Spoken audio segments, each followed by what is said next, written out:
The story begins with an old man being covered in blood, and our MC, Jong, is witnessing his grandfather's death. His grandfather was cut in half, and Jong realizes that he doesn't feel any sadness even after watching his grandfather's death, even though he was his only family, and regrets that he wasn't even a good family to his grandfather. Now he remembers his good time with his gramps. In the past, he shouts that he found a spirit connection herb, and his grandfather appreciates his hard work and tells him that they could earn at least 5 niang for this. Jong explains that there is a fox den right next to where he found the herb, but the mother wasn't there. Only the babies. Now his grandfather asks him, "Did you kill the babies?" He replies, "Why would I?" The mother would be sad if she knows that all her babies had been killed. His grandfather appreciates him again and asks him to promise something to him. That is, to never reveal his true nature, which he hides within himself, to anyone. Now coming to present, our Jong is furious and yells that he is sorry because he can't keep the promise anymore. After a few days, in the city called Zhongyang County, a carriage was traveling with prisoners in it. The people in the city are cursing them for their evil deeds. However, everyone was shocked that a boy was also in the carriage, and whispering to each other, "What has he done for him to be inside the carriage?" From an inn, a middle-aged man from Murim is spectating the scene, saying that, "I guess he is suitable in the young master place." Then another person at the table, who is an informer, is arguing that he is not fit that role because he might be worse than the prisoners. The Murim guy asks about the boy's story, and the informant says the boy is called a scythe killer demon because he killed more than 50 people with just a scythe. The Murim guy needs to hire someone young, someone no one would care about if he were to die. At that moment, someone threw a stone at the boy sitting inside the carriage, saying he needs to get a divine punishment for his crime. Now the boy's face is visible, and he is none other than our Jong. After watching our Jong's face, the Murim guy amazes and leaves the inn, saying he's the perfect candidate. Now at the Golden Jade Hall, a place where the county keeps all the prisoners, our Jong regrets that he was too rash. He finally managed to find the one who killed his grandfather, and the person has covered his face with a hat, but our Jong is unable to do anything because of his low strength. Now he understands that he needs to learn martial arts to defeat such a strong enemy. However, he realizes he will not get a second chance to meet that person again due to his prisoner life. Suddenly a smoke appears from outside to Jade Hall. Jong recognizes the smoke and thinks it is not ordinary smoke, due to he's eaten all kinds of herbs while living with his grandfather. Realizes that it is sleep aroma. Jong falls asleep. A stranger enters the cell and opens up the chains tied to his legs. However, Jong is awake and strikes the stranger and runs away from the cell. Jong thinks that he is able to escape thanks to how badly the herbs were combined. In an instant, he freezes up all of a sudden, caused by the stranger from backside. And he is none other than our Murim guy. He swiftly attacks Jong, and our protagonist coughs up blood. He notices the Murim guy is a martial artist. At the moment, a young man appears in the Jade Hall and states the Murim guy is Guardcam and asks him, is he the candidate? Guardcam responds that he is the one, and lifts him up. Now the young man unveils his face and speaks, "He looks exactly like me." Our protagonist surprises for a moment as to how they look very similar in outer appearance. The young man looks very joyful and expresses that our protagonist is surprised. He speaks to the protagonist that how unfair life is. Even though we were with the same face, I am a young master and you are a prisoner. The protagonist can't decipher the situation. However, the young master presents him a chance, and it is to become the third young master of the Great Mock Sword Manor. And that is the stand-in for young master in front of him, Mock Jiangwon. The young master tells the protagonist about the facilities he would have, like delicious food, pretty servants, and a comfortable bed, which were the privileges Jong never had in his life. And once the stand-in period is over, the protagonist would receive plenty of gold. And the young master presents him a pill in order to take this chance. Our protagonist questions, is it poison? And our young master responds, how can we trust you blindly when you're a murderer? Then Guardcam tells him that he could get the antidote after the mission is accomplished. Our protagonist thinks of his grandpa and realizes that he got a second chance, which is to get revenge, and swallows the pill given to him. The protagonist proves himself, so the young master appreciates the protagonist and orders guard Cam to undo the pressure points and handcuffs. Guard Cam obeys the order and releases Jong from his seal. Now Jong feels a bit relieved and walks out of the prison as Guard Cam leads the way outside. After they were outside, Guard Cam tells them to be silent and turns his head back. However, an unexpected event happens where Jong twists the head of the young master and kills him in an instant. Jong states to Guard Cam that the fakes are dead. So let's check out what happened before Jong got arrested.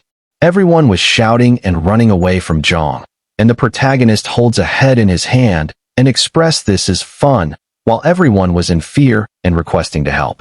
Jong doesn't even hesitate and slaughters everyone in his way with a smile on his face. He states that this was his true nature that his grandfather told never to reveal.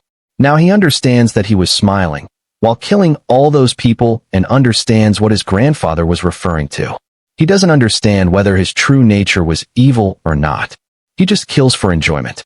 In that moment, a person kicks Jong from a side. He covered his face in a hat. Even though his face isn't visible, a scar on his left eye is the only thing Jong can see. The man is surprised after watching Jong survive that. Jong instantly recognizes this man as dangerous. The man pulls out his sword and understands Jong haven't learned any martial arts yet. Still, Jong somehow managed to survive his ultimate attack. The man grabs Jong's neck and is fascinated by how a kid who haven't even learned martial arts has tailing his group. The man stabs Jong and states that a talent like you shouldn't live. Jong coughs up blood and the man kills Jong. Somehow he managed to survive, but he was arrested. Finally, he got a second chance and killed the young master. Now Guard Cam is furious. He grasps Jong's neck and interrogates him for what he did, but Jong responds in a cool manner that it is better to get rid of unnecessary risk, which would get me killed. Guard Cam startles for a second and questions him, "Didn't you consider the possibility that I might kill you?" Then our intelligent protagonist responds that he might have been dead already if that were the case, and he also assumes that Guard Cam doesn't have any attachment to the young master. Guard Cam can't believe how a kid was so clever, and he flips Jong completely. Guard Cam picks out his knife and warns Jong that he's going to kill him now. Jong asks, is it really necessary? Because he already took the poison and the antidote is with Guard Cam. So Jong would have no choice but to obey him. Guard Cam thinks for a moment and chooses to let Jong live. Guard Cam declares that, from today onwards you are Mok Jaeongwon. Jong smirks in an evil way, thinking about his revenge. Guard Cam takes the protagonist to the Mok Sword Manor, and he also explains the limits that Jong shouldn't cross, like not meeting the people of Mok Sword Manor, and that he should get the neutralizer every 24 hours or the poison in his body will react and gets him killed. If he tries to do something that causes trouble, Jong will not get the antidote. After the event, Jong's thoughts were all about how lucky he was, that he survived the stab wounds, and also he got a new life. He's going to pretend to be the young master and train in martial arts, so that he can avenge his grandfather and kills the man in the same way who killed his grandfather. The next day, even though he gets a new life and had a chance to learn martial arts, but Guard Cam left another guard to keep an eye on Jong. The new guard's name is Go Chan, and he is Guard Cam's disciple.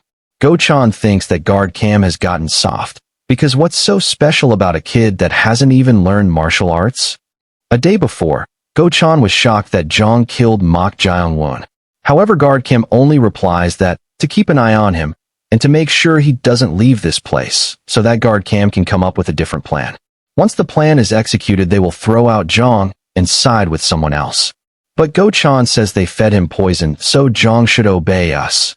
Guard Cam objects he is not that easy to handle, because he managed to kill the young master even though he was on the brink of death. At the present moment, Go Chan is banging his head because he can't go against his master's orders and stands guard outside. Inside the room, Jong's thoughts were about, why do they need a stand-in the first place, and Guard Cam just left a guard on watch and left. Jong understands that this place don't even need a stand-in the first place. That means they have some other reason for that, and Jong quickly realized that Guard Cam is going to switch sides. So he opens the door, and Go Chan questions Jong where he is going. Jong replies, he wants some fresh air, and had some questions to ask Go Chan. However, Go Chan warns him to get inside the room. Go Chan grasps Jong's collar and pushes him back. Then Zhang catches that Go-chan is weaker than Guard Cam and flips him upside down exactly how Guard Cam did to Zhang and tries to seal all his preserve points. Go-chan can't even move in that situation.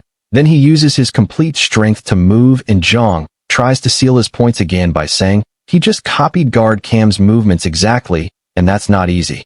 Now Go-chan understands Guard Cam was right, that Zhang is able to copy what he witnessed only once.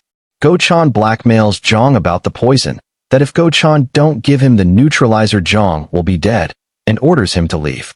But Zhang bites his finger and makes Go-chan swallow his blood. Go-chan freezes for a moment and tries to circulate his inner energy to expel the poison. But what he don't know is that he swallowed Zhang's blood, which contains a lot of poisonous properties, because Zhang tried all kinds of poison ever since he was a kid with his grandfather.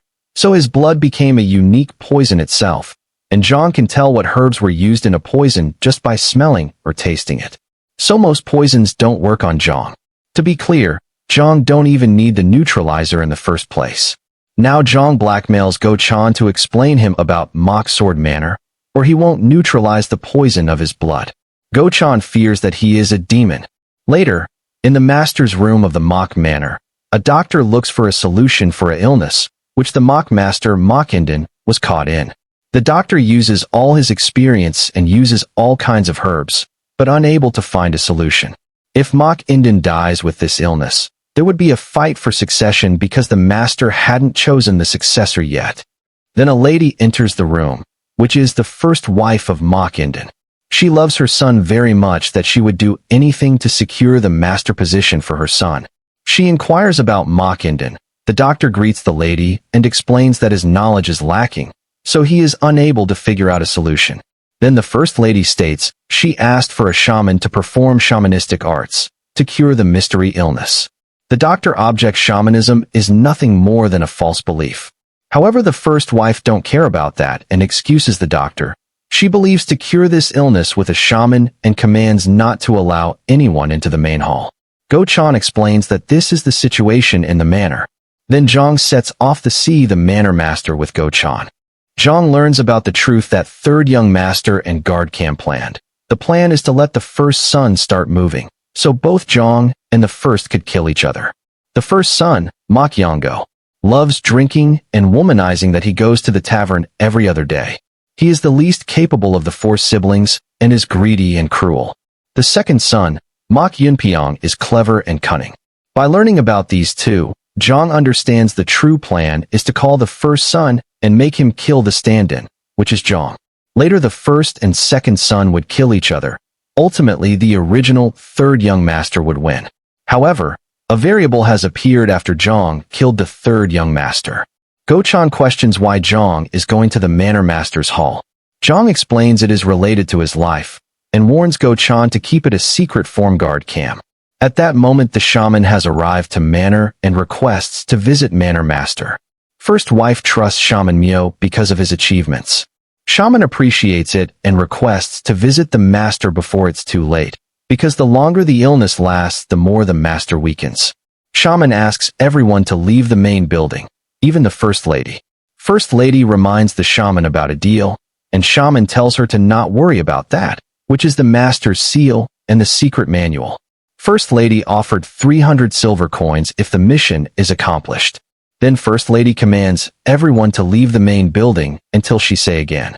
When First Lady walks out of the building, she witnesses the fourth young master of Mock family, Mock Yu-chun.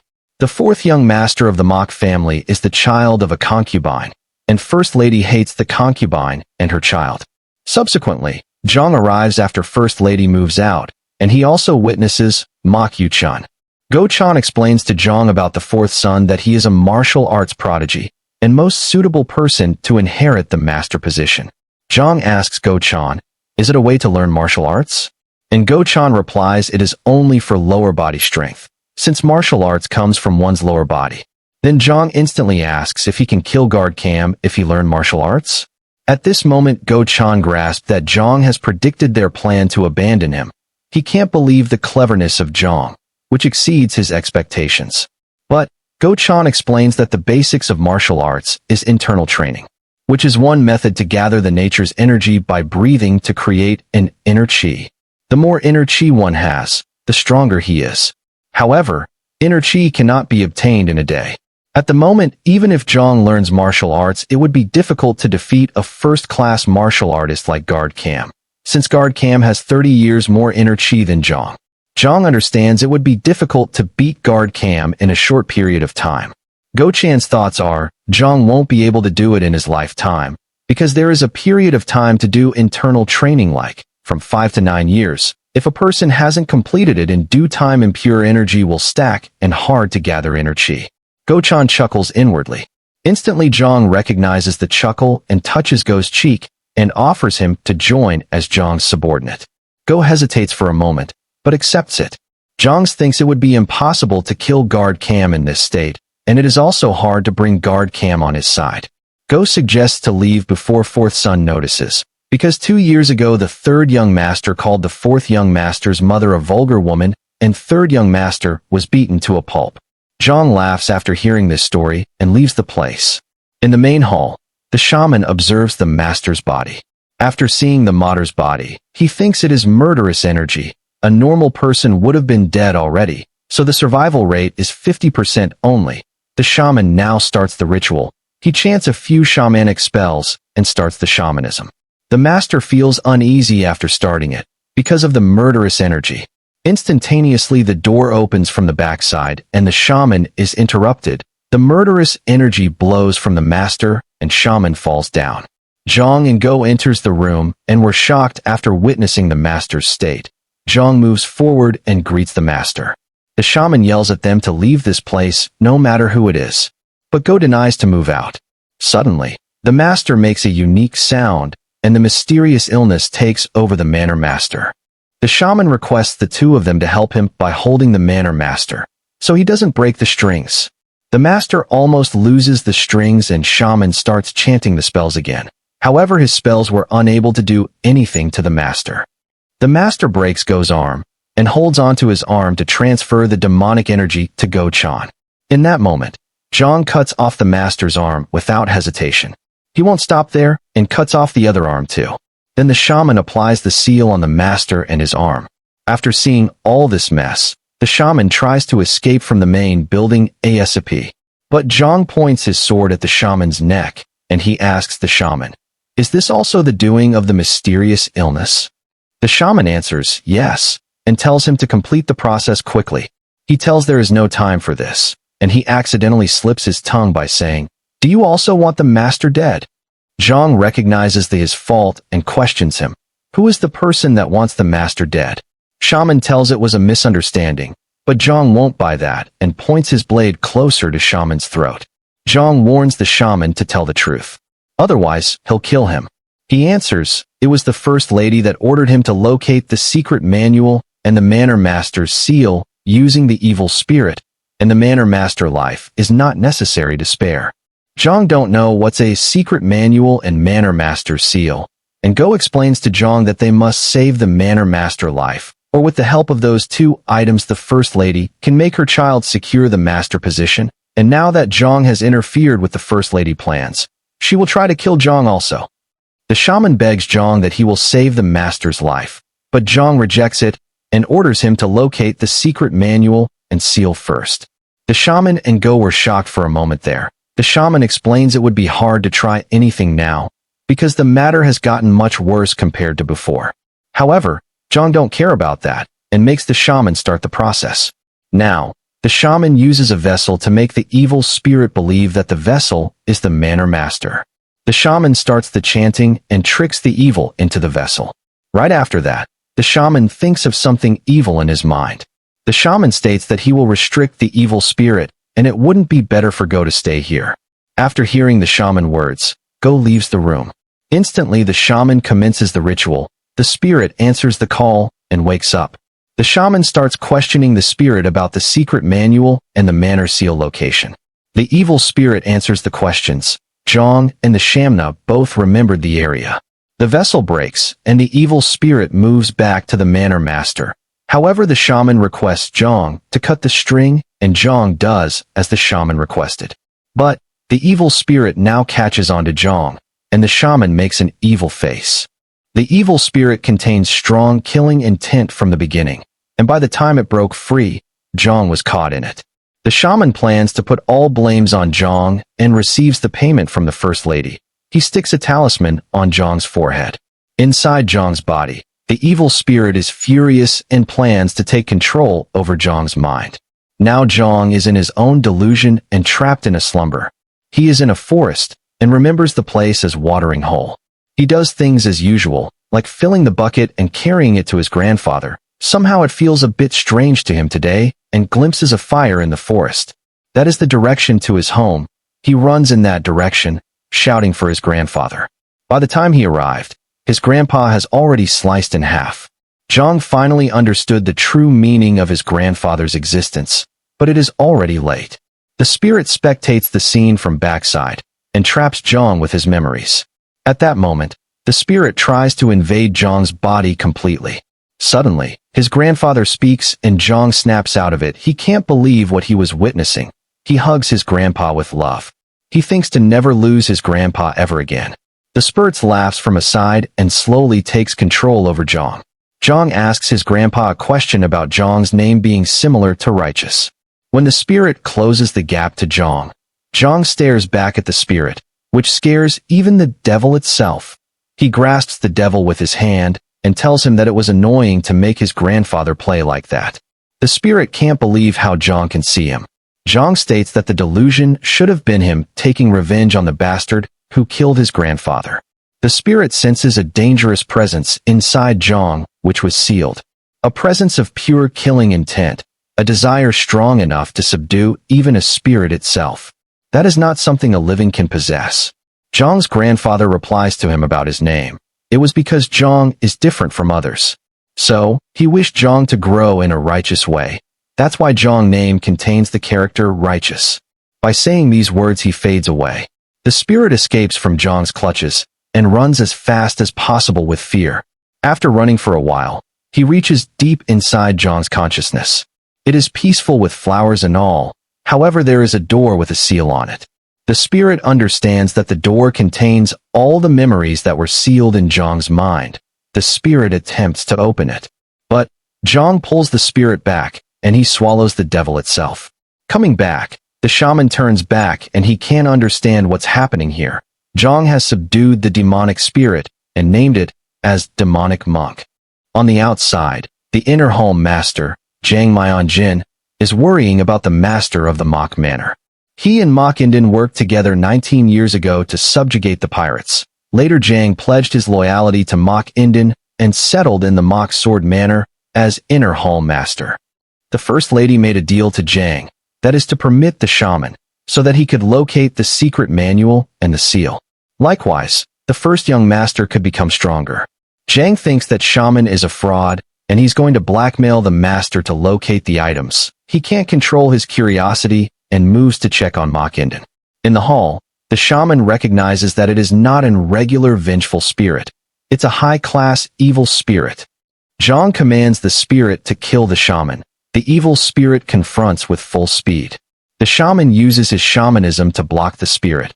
But even the shaman is scared after witnessing that Zhang could order a high-class spirit.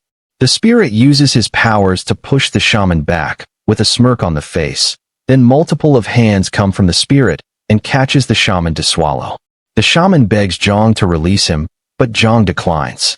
The shaman apologizes if it was for betraying him, but Zhang states, it is because he knows the whereabouts of the secret manual and the seal. The shaman realizes that from the start Zhang has planned on killing the shaman. Zhang welcomes Go inside, but Go is shocked after seeing the state the shaman is in. Zhang asks Go to carry the corpse. Zhang picks up the sword and swings it all around the room. Zhang makes a plan, which is, the shaman went crazy and cut the manor lord's arms.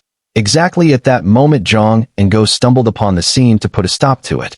Go explains, no one would believe it that easily and it only draws suspicion towards Zhang. After listening to Go's words Zhang points his sword towards him and stabs his legs. So that everyone would believe the shaman even tried to murder the young master too. Zhang asks, is it more believable now? Go sees the determination in Zhang. Just to make things more clear, Zhang stabbed his own legs. Go thinks Zhang is becoming scarier. No, scary isn't a word to describe his character. It's horrifying. In this moment, Zhang opens the door and his mind is blown after noticing the mess. He thinks Zhang and Go has done this mess. Go explains it is a misunderstanding. Zhang gets up to explain the situation, but falls down. Zhang yells at Go to explain the situation properly. Go looks at Zhang and he is smiling. Now Go understood it is all Zhang's acting. Later, due to Zhang's acting, he ends up at Medicinal Hall. To be clear, he is in the place near to the secret manual and the seal, and he plans to look about them at night. Go visits Zhang. He gives the books that were in possession of the shaman. Go barely got them before they got burned. The manor people burning all the items that were in possession of the shaman to get rid of the evidence. Go is wondering about why Zhang is interested in those books. Zhang tells Go to look outside the window. Go looks outside the window, but he can't see anything. But there is a spirit outside. After that, the First Lady barges into Medicinal Hall to have a chat with Zhang. Go greets the First Lady. Zhang realizes her as the First Lady of the Mock Sword Manor, and even Guard Cam listed her as the #1 person of interest. The First Lady is from a martial clan, and her martial arts are first-rate, and she is clever too. Zhang greets the First Lady too, but he won't get up from the bed. Go thinks Zhang acted better than he expected. Then the First Lady instantly injures Zhang's injury. The guard points her sword towards Go, so he won't save Zhang. The First Lady figures out that Zhang is the culprit of the incident. She whispers that he can't fool her like he did to the Inner Hall Master Zhang. She states that a skilled shaman would never be possessed during a ritual. She slaps Zhang furiously for trying to make her a fool with a lie. She queries him about what happened in the main building. Zhang laughs at First Lady, and he calls Demonic Monk. Demonic Monk swiftly moves and control the guard that First Lady brought. She recognizes the scene similar to what happened to the shaman. Zhang mentions the secret manual and the seal to the First Lady. The guard feels uneasy with the Demonic Monk. Zhang proposes the First Lady to a negotiation instead of threatening him. He states that he don't want to be the Manor Master, but he could give that chance to the Second Master or the lowly Fourth Master.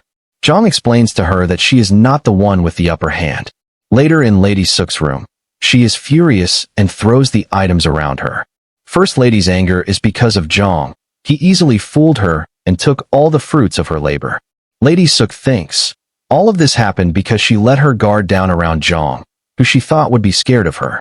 She believes Zhang has hiding his true self this entire time, and after his mother's death, everyone on Third Master's side began to lose influence. The guard recommends to kill Zhang before he does more. She refuses the guard because it could raise suspicions towards them after causing the ruckus in the Medicinal Hall. The First Lady plans to eliminate Zhang using the Phoenix Pavilion. The Phoenix Pavilion is the place where the shaman is from. The First Lady lets the Phoenix Pavilion know about the shaman's death so that they could take revenge on Zhang. In the midnight, at the Medicinal Hall, Zhang reads the contents of the book, and the book states that when a dead person turns into a spirit due to their unresolved resentment, they turns into a vengeful spirit, and the strength depends on many conditions, like there are 3 types of spirits. The first one is a red spirit. It is bound to a certain location, and it can cause a person to experience chills or goosebumps. The second spirit can make the human body, causing lethargy and exhaustion or even sickness. The third is a yellow spirit. These are the dangerous spirits that should be exorcised. The yellow spirit has the power to kill a person. Then Demonic Monk arrives and states that he found the area. Zhang thinks the Demonic Monk is a yellow spirit. Zhang moves to find the secret manual and the seal. On his way, he learns more about the spirits and understands that Demonic Monk powers didn't work on the First Lady, but luckily it worked on the maid. If the spirit powers won't work on a first-rate martial artist, then the Demonic Monk's power won't work on Guard Cam too. However, it worked on Go-chan. So Zhang sets a goal to find a 4th-level spirit, called Green Spirits. These spirits are existed for decades and has the abilities to control its surroundings and cause hallucinations. These are very dangerous and must be exorcised at all costs. Zhang is on his way to find the secret manual and the seal. Zhang walks down through the steps deep and deep. Zhang acknowledges the value of the manual if it was hidden this deep inside the manor. Zhang needs more cards to use on Guard Cam, because Demonic Monk powers won't work on Guard Cam. Finally, a door is visible. Inside the room, there are 4 more doors. According to the Manor Master's evil spirit, it should be inside the 4th door. Zhang enters the 4th room, and there is still a long way to walk in. Accidentally, Zhang steps on a stone, and it triggers a large rock from upside. Zhang quickly jumps out and lands on another trap. Arrows were shot towards Zhang, and he deflects them with the lantern he's holding. A large trunk was released towards him. He dodges it and thinks, is there something more than the secret manual, because the cave is full of traps. Zhang is more intrigued now to check out what's inside the cave. At last, he reaches a symmetrical place made up of wood. There is a wooden box on a table in the center of the room. Inside the box there are 2 books. According to Go Chan, one book is a sword technique, and the other one is a cultivation technique. Zhang takes both of the books, but something feels strange to Zhang, and he spectates around the room. There is a large wooden box, which looks heavy and not functional. There are also traces of the wooden box been dragged to the place it is right now. Zhang pushes the box, and there are seals on the floor. Zhang opens up all the seals, and there is another wooden box inside it. This chest gives off ominous vibes to Zhang, and when he opens it there is book made up of leather. The lantern suddenly shuts off, and to be precise, the book is made up of human skin with beads and charms all around the book.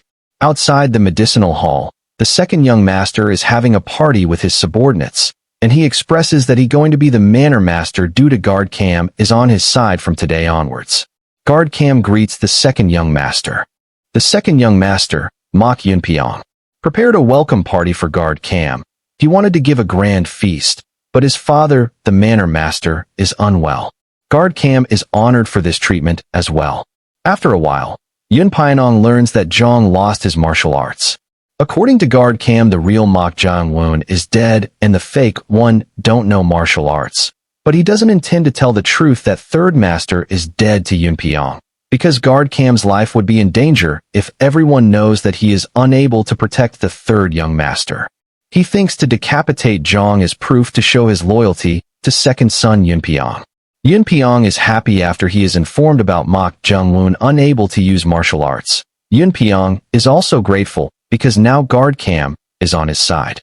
Yunpyeong wonders about the reason how Jang-woon lost his martial arts, but Guard Cam apologies that he cannot answer to it at the moment. But he assures Yunpyeong no harm would come even if he don't know. Yunpyeong trusts Guard Cam because he is a former assassin from an infamous place. Guard Cam is irritated after hearing Yunpyeong words. Yunpyeong excuses Guard Cam and calls him later if it is urgent. Yunpyeong states to his guards to keep an eye on Guard Cam, and he commands a guard to check on Zhang. Whether he actually lost his martial arts or not, and to break an ankle of Zhang to make it more fun. Beneath the medicine hall, Zhang feels a beat under his fingertips that is closer to death. He don't understand why is something like this down here. To satisfy his curiosity, he wanted to untie the rosary and check out its contents. But demonic monk appears, and he trembles in fear. After he catches sight of the book, Zhang realizes this is something worth it, because even the demonic monk kneels before it. But if the demonic monk is here, then it means there is an intruder. Outside the medicinal hall, the guard that was sent the second young master is here to check out on Zhang. However, go guarding outside instead guarding Zhang. The guard thinks this is the right time to strike Zhang and moves to the medicinal hall. The guard peeks into Zhang's room, but nothing seems to be out of ordinary. Zhang sleeps like a kid inside the room. The guard enters the room silently through the window. The guard finds a manual on the table, and he's shocked after realizing what it is. With this book in possession of the second master, they could easily gain the upper hand. However, Zhang appears silently from backside and observes the guard. Zhang grabs the guard's head and slams it on the table. He asks the guard whether is he sleepy or not. He bangs the guard's head on the table again and again and again. The guard thinks he is a mad demon. Later, the loses consciousness, and Zhang takes him to place beneath the medicinal hall and ties him upside down. The guard wakes up and Zhang starts the questioning. Before taking the guard to the underground, Go arrives to the medicinal hall and explains Zhang about the guard that his name is Cho Il-sang, and he's an escort of the second master. By the appearance of the guard and how he infiltrated this place, he had no good intentions. Zhang picks the guard up and takes him to the underground to interrogate him. Go requests Zhang to not torture him, because the second master loves his subordinates very much, and if anything happens to them, he'll be greatly enraged. Zhang doesn't care about that and moves on, no matter how much Go-chan begs. Zhang moves on his way. Now beneath the medicinal hall, the guard requests to let him go. Zhang demands a reason, and the guard answers he is a close subordinate to the second master, and he warns that Zhang will be in severe danger if he don't let him go now. He demands him to not overdo this, and he'll put him in a good word with the second master, so that he could spare Zhang's life at least. The guard thinks Zhang is feared, but he don't know our protagonist isn't a saint to let him go so easily. He's a demon. Zhang is fascinated, and accepts the guard's words about how much the second master cherishes his subordinates. Zhang stands to let him go and unties his ropes, but he surprises that one of his fingers is sliced. Now, Zhang starts questioning about whose finger it is. The guard can't feel anything even after one of his fingers is sliced off. He can't move nor feel his ki. Zhang explains that is because of a poison called aesthetic. He made the poison from combining the herbs from the medicinal hall, and the guard shouldn't be able to feel anything for 2 to 4 hours. Now Zhang starts questioning, and if the guard don't answer immediately, Zhang's going to cut off one finger for every 1 second that passes. The first question is about why did Yunpyong send the guard to Zhang? After the time starts, Zhang cuts off one finger, but the guards still don't respond. So Zhang cuts off the second finger. The guard curses Zhang to stop, but Zhang won't even care. In that flow, Zhang cuts off 4 fingers in total, and blackmails the guard. The next one is thumb finger. Then the guard responds. He was ordered to confirm whether Zhang really lost his martial abilities or not.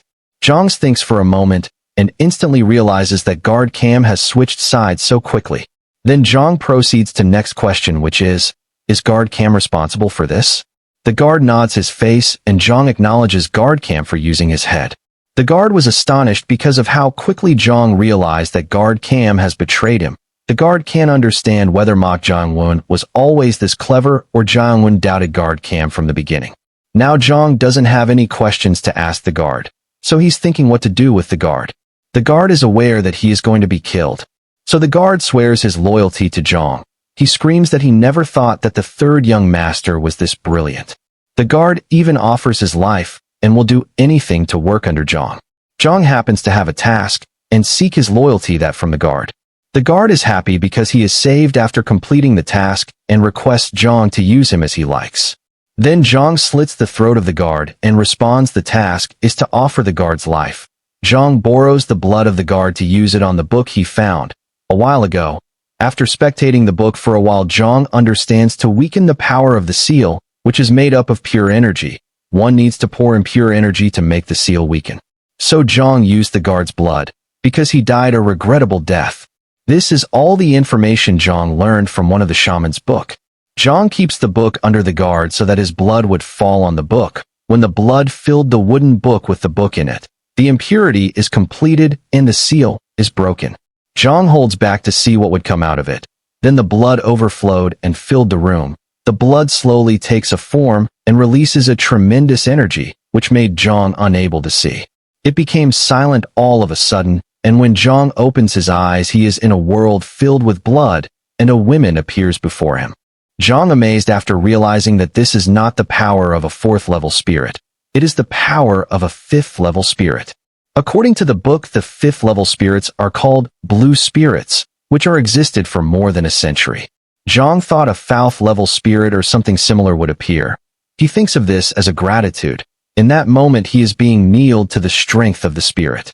The spirit announces to Zhang to offer his soul to her.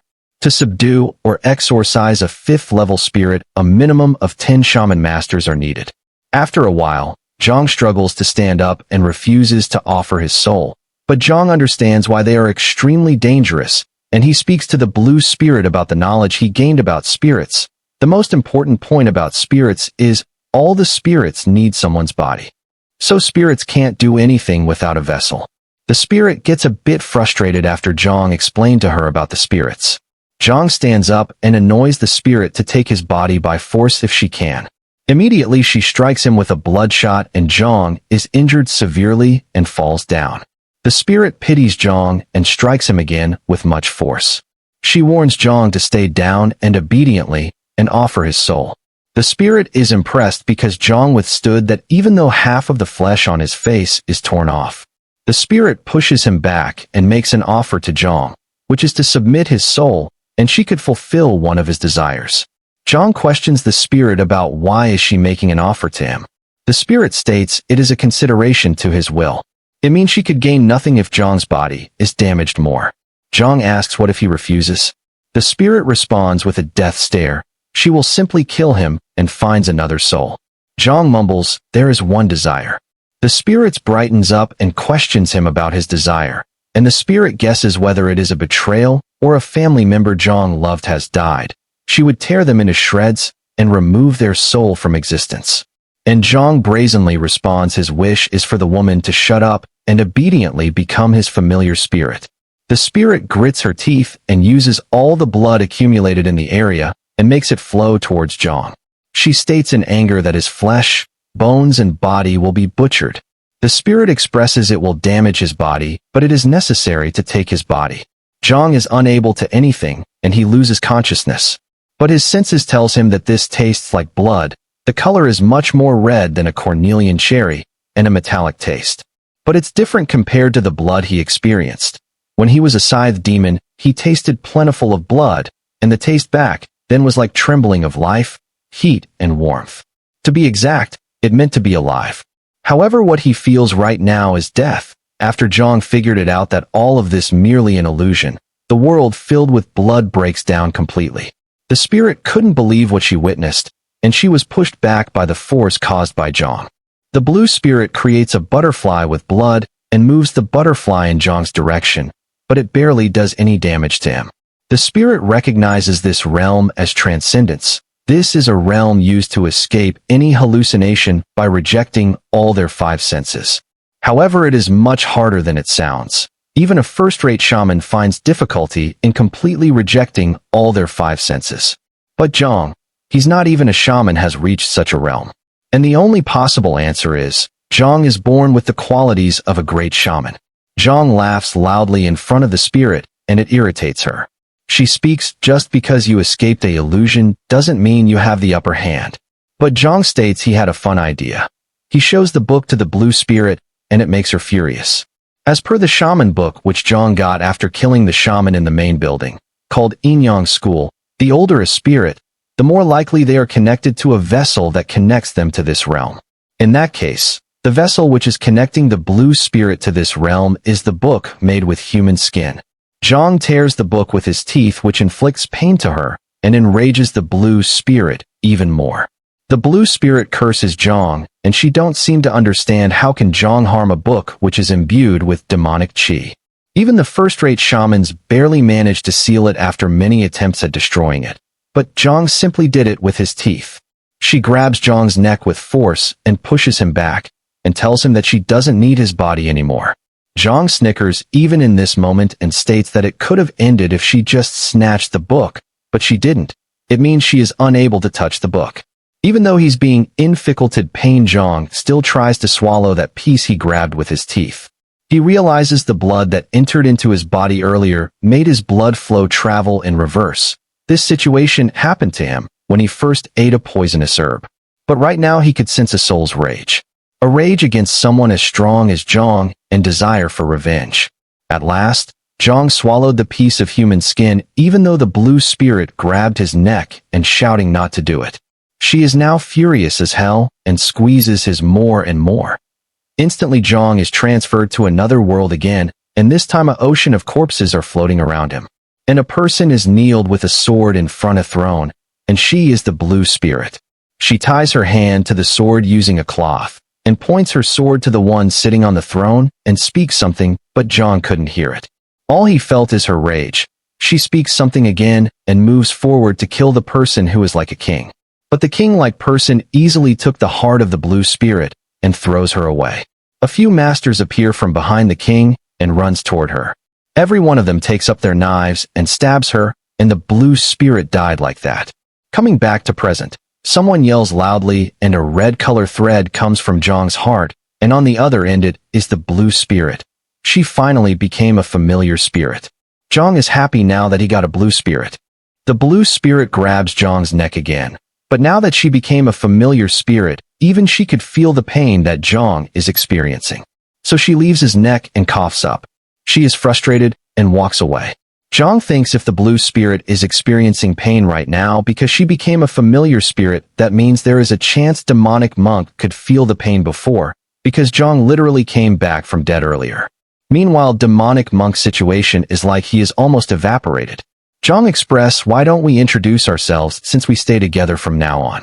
Zhang walks over to the spirit and introduces himself as Mok Jianwen and asks the spirit about her name, so he could call the spirit with her name. But she don't respond whatsoever, so Zhang plans to call her whatever he wants, and calls her Red Dung Beetle. She is frustrated for calling with such a name, so Zhang thinks she doesn't like that. Zhang asks her again for the name, but she won't like to tell her name to a stupid mortal. Then Zhang plans to call her Blue Spirit, since she is a blue spirit. She just sits quietly, and she liked the name, so Zhang plans to call her with that. However, she's got quite the ego, and it's not like Zhang could beat her up to tame or anything. He thinks to slowly persuade her to like him. Now Zhang asks the blue spirit about the book with human leather. She replies that she don't know any blue spirit and someone with that name. She walks away telling that she is busy. Zhang's eye catches something interesting, that this book is written in blood. Zhang smirks and thinks about this book, which is wrapped in human leather and written with blood, which he finds is fascinating. But the characters doesn't make sense to him at all. He can't understand what characters these are supposed to mean. Blue Spirit chuckles at Zhang. Zhang finds it a bit annoying and tries to figure the characters by himself. After spectating the book for a while, he learns something and reads out, without despair, rely on the mind of the other form. Before nothingness, there must have been a form. What seems to be may not actually be. As Zhang reads out the chant, all the chi around him circulates towards Zhang. Zhang reads out again, the demon in the way of the good, but the ultimate blood has the power to reverse all. After reading the chant, the book he holds sticks to his palm and won't let loose. Blue Spirit can't believe what he did. Zhang inquires that whether this book has something to do with it or not. Suddenly, all his veins tightens up, and he feels extremely pain. Blue Spirit also starts to experience the pain, and she immediately tells him to stop his breathing, empty his mind, and don't think about anything at all. Zhang does all of that in an instant, and the vein slowly starts to set back and the book falls down. Blue Spirit amazes how quickly Zhang controlled his body. Zhang already undone the ritual of attachment. Blue Spirit phases as to how come a mortal who hasn't even learned martial arts could attain something like this. To begin with, it's a miracle that Zhang managed to carry out the ritual of attachment. Blue Spirit witnesses something that she never did in her life post-death. Zhang feels good and sits down without knowing what happened to him. Blue Spirit explains to Zhang all this has happened because he couldn't control the ritual of attachment properly, and his breathing is also wrong. Zhang is happy now that Blue Spirit starts speaking. Blue Spirit feels embarrassed and states she is just taking care of herself because of Zhang's foolish mistakes. Now Zhang wants to know about the ritual of attachment, and Blue Spirit describes it as a way to pull things towards themselves, and they sticks to them. To be clear, it's like manipulating the very nature to one's own will. But Zhang experiences his stomach and veins hurt him very much. Blue Spirit clarifies it happened because Zhang is pulling at nothing. That's why his chi is manipulated and pulling nothing after the book, so the chi got all messed up. Blue Spirit recommends to try it with the guard's dead body. Blue Spirit tells him to focus on the guard's energy core, and his chi would probably be spread because he is dead. However, Zhang doesn't know anything about the energy core and other stuff, so he wants Blue Spirit to tell him everything. Blue Spirit prepares him to start the chant, and after he started it, he keeps his palm under the guard's belly button and slowly absorbs his chi. He feels a warm energy is flowing and circling around his energy core. Blue Spirit tells him to pull forth anything and make it stick, and questions him whether he could feel it. The flowing of chi's speed increases, and this is how the ritual of attachment works. This is the first time Zhang is experiencing how chi feels like. The warm energy is wrapping around Zhang's torso, and he finally understands what Go Chan is referring to. According to Go Chan, it takes a lot of time to gather chi, but if one can absorb other people's inner energy, it makes Zhang collect a lot of chi faster, and he can become stronger in a short period of time. In other words, Zhang is smart with an anti-protagonist mind, so it's not matter of fact for him to kill other people.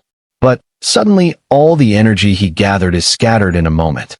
Blue Spirit explains that is how chi works, and one needs a special method to store the chi they've absorbed. Otherwise, it won't store in the energy core. Zhang needs a unique trait in order to possess a special method, so that it won't mix with other energies. To be clear, collecting chi with the ritual of attachment is impossible. Zhang is disappointed after listening Blue Spirit words. He thought he really found a shortcut to become stronger. Blue Spirit states it is not that easy to befit a martial artist expert. However, there are plenty of uses with the ritual of attachment, like the ritual of attachment is just the first ritual of the thought-shattering 8 techniques. By just learning this method, there will be endless possibilities. Blue Spirit teaches to Zhang that even if it may scatter away, the chi is still a chi, and tells him to concentrate the chi into your hand by circulating it. Nonetheless, Zhang don't know how to circulate chi into his hand. Blue Spirit teaches him step by step, and advises him to imagine it. Chi circulation and chants are all just to help one person to imagine the right picture in their head. So Blue Spirit proposes Zhang to imagine sending his chi into his hand. Blue Spirit thinks it is easier said than done, and he is still a beginner without even proper chi training, so he'll just waste precious chi. It is impossible for Zhang to achieve this in his current state. However, Blue Spirit don't know that Zhang is the protagonist of the story. Zhang manages to gather chi into his hand slowly, and once he had enough chi, he strikes the pillar with his inner energy. The pillar shatters into pieces, and even the wall behind the pillar is damaged. Blue Spirit is flabbergasted that how can a beginner who hasn't even learned martial arts or any basic training has successfully achieved it. Even in her lifetime, she witnessed a lot of individual, but not someone as talented as Zhang. He quickly grasps that why martial arts are so hyped up, because it is much easier to kill someone when you learn something like this. Blue Spirit is astonished again that how rapidly Zhang grasped the essence of martial arts. Most people say martial arts is for training the soul and mind, but all of it just nonsense. The main point of martial arts is how efficiently one can kill a person. Zhang urges to learn about the second technique, and Blue Spirit starts to teach him that, but she realizes that she'd never do something nice for Zhang and walks away. She thinks she talked more than she meant to, and she understands why the old geezers were always so obsessed with their disciples, because Zhang literally absorbed everything Blue Spirit taught him. Zhang wants to ask Blue Spirit something, but she isn't interested in it. Zhang just wanted to ask about the cold energy he felt after the chi scattered away, because chi always feels warm. Blue Spirit don't want to talk to him, so he just thinks to figuring it out by himself. They both leave the place, and Zhang learned a lot after coming to place beneath the medicinal hall. At a different place, the guard who protects the First Lady arrives at the Phoenix Pavilion and enters into it. The pavilion is filled with statues of shamans which are made up of wood, and they all look ominous to the guard. Instantly a fire is lit on a torch, and the guard explains herself why she came to the Phoenix Pavilion and how Myo Shin, the shaman, has died. She claims that the third young master Mok Jiang-won is the one killed him.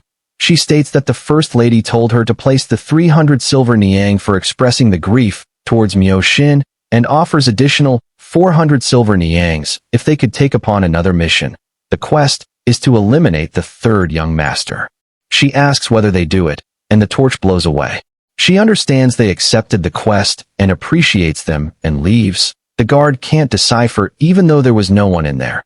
She could feel the stares of a lot of people in there, and she would have never come if it weren't for those quests. Inside the pavilion, the shaman's leader states it was definitely a murder, and everyone agrees to it. According to the information they received, the guard that protects the First Lady is floating, and only a yellow spirit could do something like that. The shamans think the third master was possessed by the yellow spirit. Now the shaman leader questions, is there a chance the yellow spirit has become a familiar spirit?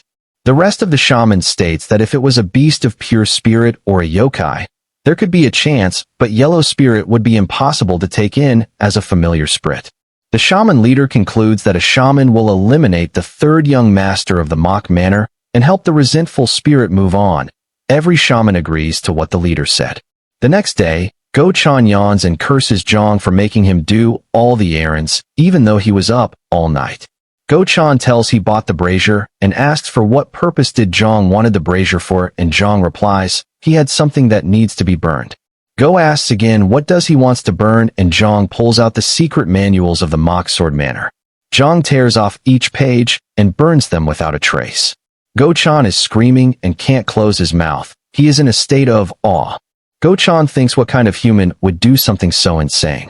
Go-chan yells at Zhang and again speaks politely by stating even if those books are useless to Zhang, that doesn't mean other people don't want that. Zhang responds that is the reason why they should burn them, so that only Zhang is able to learn them. Go-chan didn't understand what Zhang said and questioned him again. Zhang replies all the information about is stored in his brain. He appeals for Go-chan to hand over that manual to the first lady and second young master. Zhang states everyone wants this book and Zhang is happen like a peaceful family. Zhang expressed with a smirk that, if they happily share the manual amongst each other wouldn't be nice. The next day, Guard Cam explains his morning routine, as once he wakes up, he organizes the things around him and quickly changes clothes. After that he cleans his surroundings and checks his to-do things for today. It's a habit he had since his assassin days, and soon there will be no need for that once the second young master secures the master position. He can become an elder of the mock sword manor. A guard appears and requests Guard Cam that second young master is looking for him. After a while, Guard Cam comes out of the second master hall seriously with an injury on his forehead. Just a while ago, second master states that Cho Il-sang had disappeared without a trace right after he went looking for third young master, whether he really lost his martial arts or not. Second young master is furious that Guard Cam deceived him. Guard Cam thinks something has gone off and reports that he is 100% sure about Mok Jaegwon losing his martial arts, and a different problem might have occurred. Second master throws a plate on Guard Cam and questions, then why didn't Guard Cho hasn't returned yet? Guard can't decipher how things come to this point, and his decision to change his liege will be all for naught. He can't accept this and requests second young master to spare him some time, so that he can uncover the truth behind it. Second master asks how can he trust him again. Guard Cam offers his right hand to prove his trust. Second master accepts it and gives him 4 hours to uncover the truth. If he hadn't complete his mission by the time, he will take Guard Cam's life instead of his arm. Guard Cam realizes everything is not going his way ever since the fake Mok Jaegwon appeared. The possibilities of Zhang involved is low, but if he is the main culprit, Guard Cam won't leave it at that. Guard Cam spots Go-chan and inquires him about what he is doing here, when Guard Cam told not to take Go-chan eyes off Zhang. Cam asks whether he is plotting with Zhang, and Go states the otherwise, but Guard Cam notices manual on Go-chan and pulls it out. After discerning the manual, Guard Cam furiously asks why is the manual with him. He beats Go-chan to a pulp and drags him to Zhang's room. Guard Cam kicks the door and throws Go-chan inside. Zhang welcomes Guard Cam, and Guard Cam demands an explanation and thinks his mood is ruined just by watching him again. Zhang acts innocent as to explain what. Guard Cam states there is no time for his little tricks and tells him that he made it clear from the beginning that he'll be dead if he tries anything funny. Guard Cam takes hold of Zhang's throat and warns him. Zhang responds that he don't recall Guard Cam saying not to try anything funny. Guard Cam questions Zhang what he did to the second son's subordinate. Zhang acts like he don't who it is, and Guard Cam cross-examines whether he hurt the guard or not. Zhang states that Guard Cam knows how weak Zhang is, and the guard is an expert martial artist. Guard Cam ponders he know how weak Zhang is and how strong the subordinate is also, but Guard Cam feels something off. Zhang implies how could the third son who has lost his martial arts have killed him? Those are the exact words that Guard Cam used to prove his loyalty to the second master. Guard Cam now grasps the situation and pulls his knife out to stab Zhang. Zhang ridicules Guard Cam about what will he do now. Zhang states that Guard Cam switched sides, so the fake third son killed the second son's guard. Guard Cam stabs him with the knife insanely, and later both of them sits down for a moment. Guard Cam narrates his life from how he was born an orphan and raised as an assassin. He barely managed to get into this place by sacrificing all the money and time he had. He endured all kinds of side jobs, and his life depended on those 3 years, but Zhang ruined everything. Not only Zhang killed the third son, now he also killed the second son's favorite subordinate. Guard Cam plans to escape after killing Zhang, otherwise he'll end up dead. However, Guard Cam realizes that he had an opportunity. The second master's guard is already dead, and there is nothing that can be done about it. But there is something that can replace the guard's life, which is the manual he took from Go-chan. He asks Jong whether he had the rest of the manual. Cam thinks he can save his own life if he presents the manual to the second master. Jong states he don't know about it, and guard Cam warns Jong to answer properly, or he could just kill Jong and leave. But he gives Jong a chance to repent for his mistakes. If he gives the rest of the manual, he'll leave him alive, or guard Cam threatens Jong's going to die a terrible death. Jong downheartedly accepts guard Cam's proposal. Guard Cam feels almighty and powerful when Jong accepted his proposal. Guard Cam tells Jong that he should have done this earlier and held his hand out to let him give the remaining part of the manual. However, Jong gives his hand and not the manual, and states that he is the secret manual, which he had memorized in his head. Jong expresses there is one more thing and holds guard Cam's hand firmly. Jong appreciates guard Cam and sucks his inner energy through thought-shattering 8 techniques. First technique. Guard Cam is perplexed as to what is happening. Cam realizes his inner energy is being sucked away, so he instantly switches to attack him. Jong wonders on how and whom to use this on, and guard Cam became a lab rat to Jong, and Jong is so grateful to what guard Cam has done. Guard Cam is scared and demands Jong to let him go. Guard Cam slashes Jong. After stabbing him again and again, Jong loses guard Cam's hand, and guard Cam kicks Jong off with a strong force. Guard Cam is all exhausted and can't feel any energy in his left hand. Jong signifies guard Cam as first-rate martial artist, and Jong states his current power isn't enough. So he had no choice but find a different way to kill guard Cam. Guard Cam can't accept Jong's words and utters Jong's little dirty tricks won't work again. Guard Cam yells that Jong can't defeat him, and he rushes towards Jong with murderous intent. Jong calls forth Demonic Monk. Demonic Monk catches guard Cam's hand. Guard Cam is ambiguous about how Jong blocked it and questions how Jong did this. Jong announces it is another little dirty trick of his and reveals to him in more detail. Guard Cam is terrified after witnessing the Demonic Monk. Jong states that he will give both guard Cam's inner energy and his dagger. Jong stabs guard Cam with heavy pressure and express, "They were both yours to begin with." Guard Cam falls back and coughs up blood all over the place. Guard Cam presumes the location Jong stabbed is dangerous. If guard Cam took the knife irresponsibly, the bleeding is going to be bad. He considers Jong is not easy to mess with because Jong not only absorbed Cam's inner energy, he even used Demonic Monk's force to attack guard Cam. Guard Cam concludes he was foolish to choose someone like Jong as a stand-in, but guard Cam had a secret weapon up his sleeve, which is the poison he fed to Jong. He prepared the poison exactly for something like this. Guard Cam decides to negotiate with Jong, since it'll be a loss for both of them if they continue to fight. Guard Cam offers Jong the antidote and money so he could leave this place. But guard Cam vomits more and more blood and realizes something is wrong. Even though he circulates his chi, his body is only getting worse, and he quickly recognizes poison. Jong speaks about the injuries he got and states he is not that badly injured. Guard Cam questions what did Jong has done to him. Jong responds it's nothing to consider. When Cam stabbed Jong with his dagger, Jong's blood spilled on it. Jong's blood is extremely poisonous. Jong names the ingredients guard Cam used to make the poison he fed to him, and Jong divulges about the poisonous herbs he ate ever since he was kid, so that his blood has turned into a poison itself. Jong implies that he don't need the antidote to begin with. Guard Cam perceives that he is going to be killed, and his body is trembling. Jong explains that he opened the window so that Cam would live longer if his body temperature is lowered. Poison spreading will slow down when one's body temperature is cold. Now, guard Cam pleads to have mercy on him. He begs Jong to have mercy, and that he'll swear his loyalty to Jong. He even wishes to become Jong's dog, and licks Jong's feet if Jong insisted, and crawls if he is ordered. All guard Cam needs from Jong is to spare his life. Jong likes Cam's attitude and states with that kind of attitude they could work together perfectly. Guard Cam's eyes were filled hope after hearing Jong's words. However, Jong professed that was only if he had acted like that from the beginning. He expresses that Cam changed sides quickly based on his needs, so how come someone could call it loyalty? Jong thinks guard Cam is better off dead and thrusts the knife into guard Cam's heart. At last, Jong managed to kill a first-rate martial artist with an excitement and in a demonic way, which even gave me goosebumps as I am making this video. Jong stands up and stretches his body. He took care of guard Cam earlier than he expected. Now Zhang stares at Go-chan and thinks whether to kill him or not.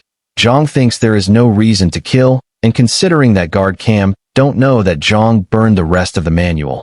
Go-chan didn't reveal the secret even when he was beaten to a pulp. Zhang insists Go-chan to get up now that the action is completed. Go-chan questions how did Zhang know that he was awake.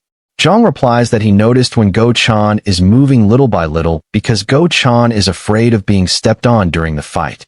Zhang appreciates Go-chan for maintaining secrets between them. Go-chan smiles humbly and thanks Zhang. Zhang commands Go to send everyone somewhere else so that Zhang could take care of guard Cam's body himself. Zhang starts to use the ritual of attachment on Cam's body. He can feel the warmth of the inner energy, but it's no use to him. What Zhang wanted to check is the cold, ominous energy he felt at the underground pavilion, which is known as the death chi that he felt when he's killing. Now that the warm energy is over, Zhang starts to feel the cold energy again. The cold chi isn't scattering away like the warm energy. So he presumes that in order to collect more cold chi, he plans to kill more people. Blue Spirit spectates Zhang from a side with Demonic Monk. Blue Spirit states to Demonic Monk she understood the reason why Demonic Monk is being controlled by Zhang. Because Zhang is a monster. In the second Master Pavilion, the guard Zhang expresses to Yun Pyong that guard Cam isn't lying. Second Master replies that he is already aware that guard Cam is fair and not lying. He explains to the guard that when a person is nice to someone from the beginning they get entitled, so the second Master manifested how strict he is. If he forgives guard Cam later on, Cam will stay subservient to the second Master. Ultimately, the second Master states one needs to be cruel to someone before being nice with them. The guard now comprehends the second Master's wisdom. The guard grasps that guard Cam isn't a loyal man, so it is a kind of test to prove guard Cam's loyalty. At the moment, a guard appears to report a problem. Second Master questions what is it about, and the guard states guard Cam just tried to kill the third Master Mok Jae-won. And this is not important. The most important point is that the third Master announced that it was the second Master who was behind the murder attempt. Now the second Master is in a state of shock. He is now furious about Mok Jae-won. Zhang testified in the outer chamber investigation saying Master Un Pyong was the one who hired guard Cam. Guard Zhang inquiries about guard Cam's whereabouts, and the guard who entered now states guard Cam has disappeared after the murder attempt. Un Pyong unsheathes his sword and endeavors to kill Mok Jae-won. Guard Zhang tries to stop Un Pyong, that if he moves forward right now it will only end up strengthening Zhang's testimony. Un Pyong won't listen to guard Zhang and articulates about how Zhang will ridicule him in Un Pyong's current state. However, guard Zhang recommends Un Pyong about that place act instead. Un Pyong stops moving and listens to his guard. Guard Zhang explains that Zhang testified guard Cam was after him in the investigation. So they try to use the organization guard Cam was affiliated with. The organization is prideful with their rules like, if an assassin fails to complete an assassination, it is not to be tolerated. Even if they are retired assassins, there are no exceptions. They need to complete the assassination they are tasked with by any means necessary. Guard Zhang plans to explain the situation to the 3 assassination organization in the Central Plains, the Flying Death School. Un Pyong is now happy after hearing the Flying Death School's name. In the third Master's residence, Zhang is trying to create a chi center as written in the secret manual, but it's off no use. Even if he succeed in circulating the chi near the chi center, the energy starts dispersing. He don't know what is wrong with him. So he calls Go-chan and explains the situation he is experiencing right now. Go-chan is under the impression that Zhang is completely clueless about martial arts a day ago, and now he's being able to feel the ki and even circulated it in a single night. Go-chan wanted to say that's load of crap, but he politely asks Zhang to check for himself. Go-chan plans to flow his chi in Zhang's body to confirm why it's disappearing. Go-chan thinks not to get on Zhang's nerves, and that Zhang is still a kid who likes to pretend like that knows all. Go-chan and Zhang sits down, and Go requests Zhang to not pay any attention to him. Go-chan was amazed after he felt the ki from Zhang, and that Zhang doesn't have any waste matter in his meridians, so there's no blockage at all. It's an impossible feat unless a master of inner body trains Zhang every day. Go-chan realizes Zhang to be one of a genius. Instantly Go feels a strange energy, something so cold and freighting, then all of a sudden the chi blows off. Zhang is disappointed that it happened again and demands Go-chan to explain what happened truthfully, whether Zhang could form his chi or not. Go-chan responds that he felt a strange energy near Zhang's chi center and that he cannot explain what it might be. Zhang imagines that his cold energy is probably the reason to the problem and believes that he needs to give up on martial arts. At that moment, Go states that cold energy disperses the warm energy, so it doesn't feel like an energy that is created by usual circulation. The cold energy is exactly like the opposite of the warm energy. By Go-chan's statement, Zhang thinks there could be a possibility, because life chi is warm and death chi is cold. Zhang states to Go-chan that he is going to circulate his chi in reverse. Go-chan immediately attempts to stop Zhang, but he is pulled back by Blue Spirit and whispers him to shut up. Blue Spirit thinks Zhang is going to get himself killed with his incomplete knowledge. If a familiar attempts to kill their contractor, the backlash would also kill the spirit. However, if the contractor dies of their own accord, the contract will end without any constraints. Blue Spirit expresses to Demonic Monk that they are going to be free, and when Zhang comes out as a spirit after he dies, Blue Spirit is going to tear him apart with her own hands. Meanwhile, in the First Lady chamber, the shaman from the Phoenix Pavilion arrives, and her name is New Moon. The First Lady imagines even after a powerful shaman has died, the Phoenix Pavilion sent a single shaman, and from the voice of the shaman, the First Lady grasps the shaman seems to be a young woman. What piqued the First Lady curiously is that the Lady Shaman brought the previous shaman's dead body. The Lady Shaman explains that she brought his junior Myo Shin's dead body to track down the killer. The First Lady understands that the Lady Shaman is higher in status compared to Myo Shin because she called Myo Shin her junior. The Lady Shaman expresses that the third young master is going to die at all costs. The First Lady truthfully speaks at the beginning. She didn't have high expectations of her, but now she is starting to like her. The Lady Shaman starts the ritual, and Myo Shin's eyes and mouth opens up. The shaman stabs Myo Shin with a knife by chanting the ritual, and the energy enters into Myo Shin's body. All of a sudden, a couple of hands comes out of Myo Shin's mouth, and from his eyes too. All of the hands moves forward to track down the target. Blue Spirit instantly spots the shaman's energy, and the hands breaks into Zhang's room. Demonic Monk quickly blocks all the hands, but even he is pushed back by the strength of the multiple hands. Blue Spirit recognizes the spell used by the shaman as reverse murder. It is a way to target Zhang and inflict pain on him when Myo Shin is being stabbed every time. The First Lady is imagining that Zhang is being injured, and she is overjoying that Zhang is suffering a lot. But the scenario inside is not the way she is expecting. Blue Spirit now comes to action that some inferior creature is messing with her prey, and she instantly slices all the hands and spots the location of the shaman.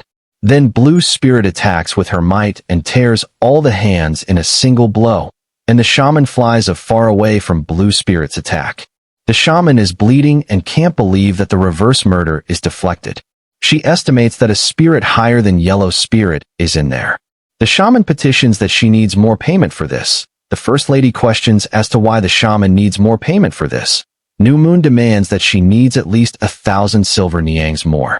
The guard screams why she needs 1,000 when they already took 400, and that's enough for them to get a bag of rice. The shaman states that she needs to risk her life for his mission, because it's an evil spirit of a very high rank. Even a yellow spirit could threaten a person's life, and this is much higher than that. Higher than a yellow spirit is a disaster, and most shamans couldn't handle anything above yellow spirit unless they are as skilled as the Lady Shaman.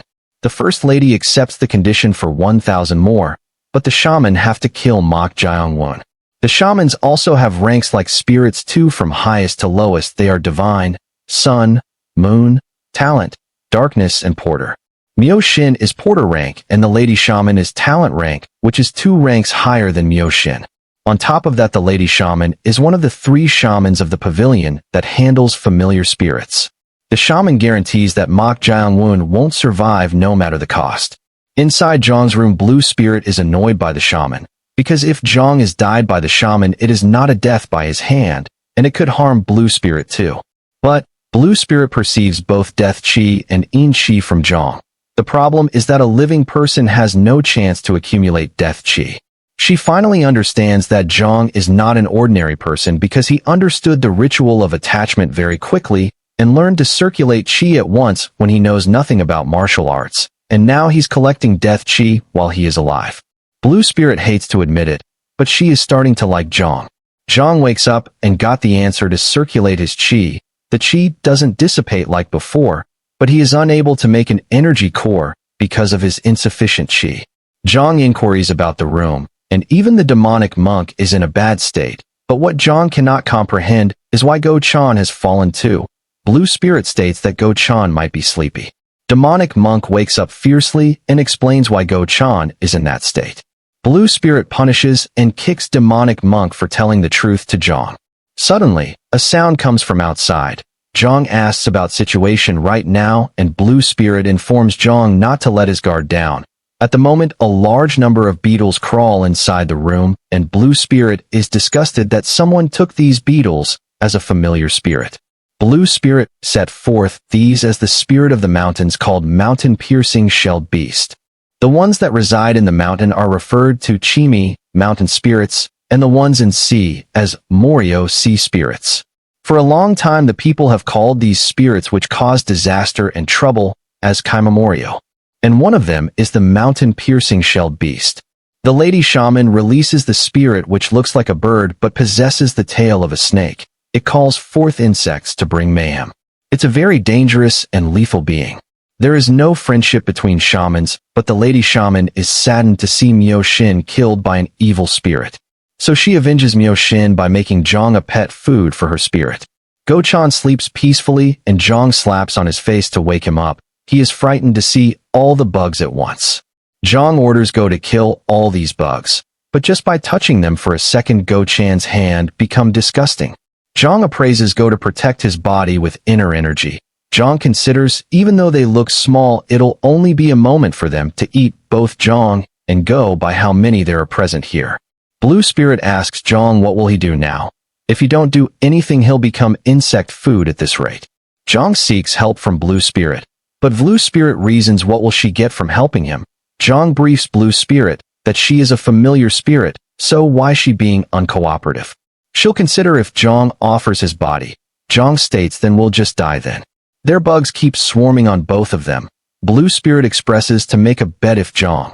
That is if Zhang is on the brink of death, she'll take his body. However, if Zhang manages to escape from this situation, she'll actively help him as much as possible from now on. Zhang agrees to the conditions and start planning to get out of this situation. Go Chan and Zhang stands up because now there is no place to even sit. Zhang plans set the whole place on fire if he finds something flammable. He explains to Go that they use the lantern on the table to set fire this whole place so the bugs won't survive.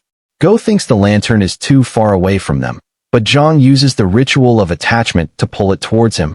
Go is perplexed about how Zhang did it. Zhang ponders who would have done something like this, because ordinary people wouldn't be proficient in this types of schemes, and Zhang quickly realizes that the First Lady might have done this.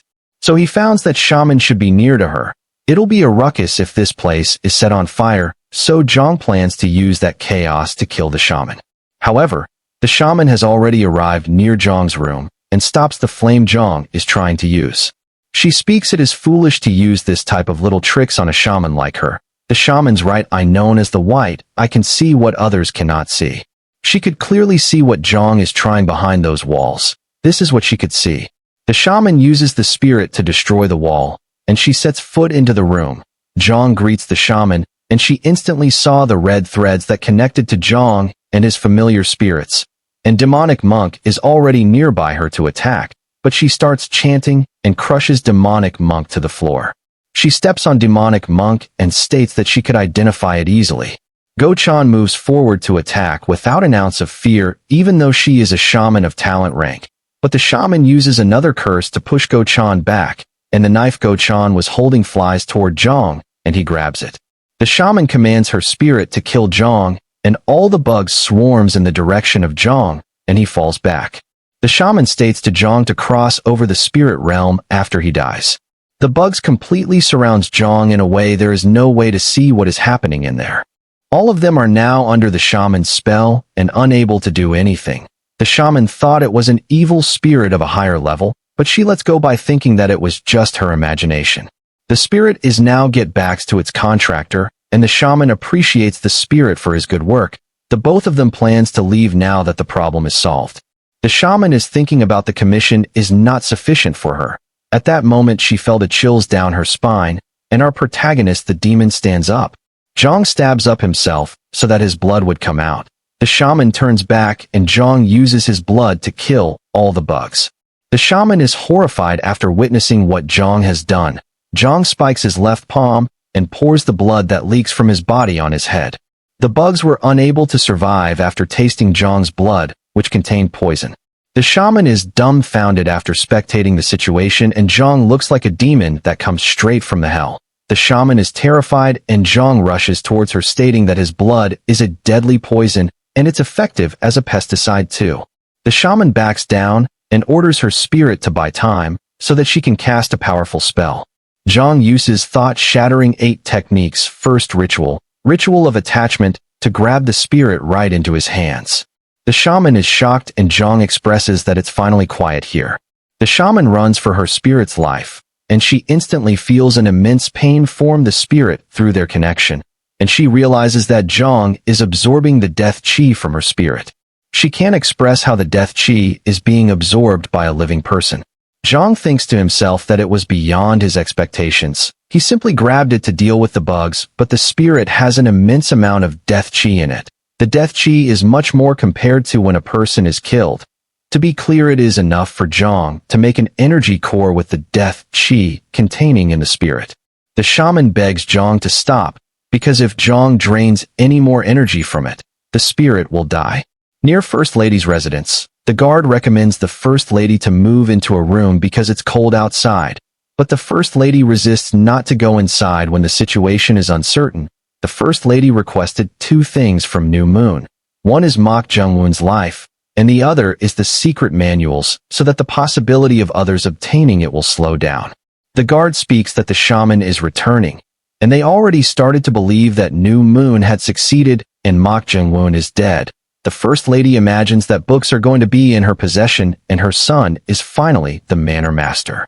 Both the guards congratulate the First Lady for her son becoming the Manor Master soon. The First Lady is embarrassed and commands them to shut up.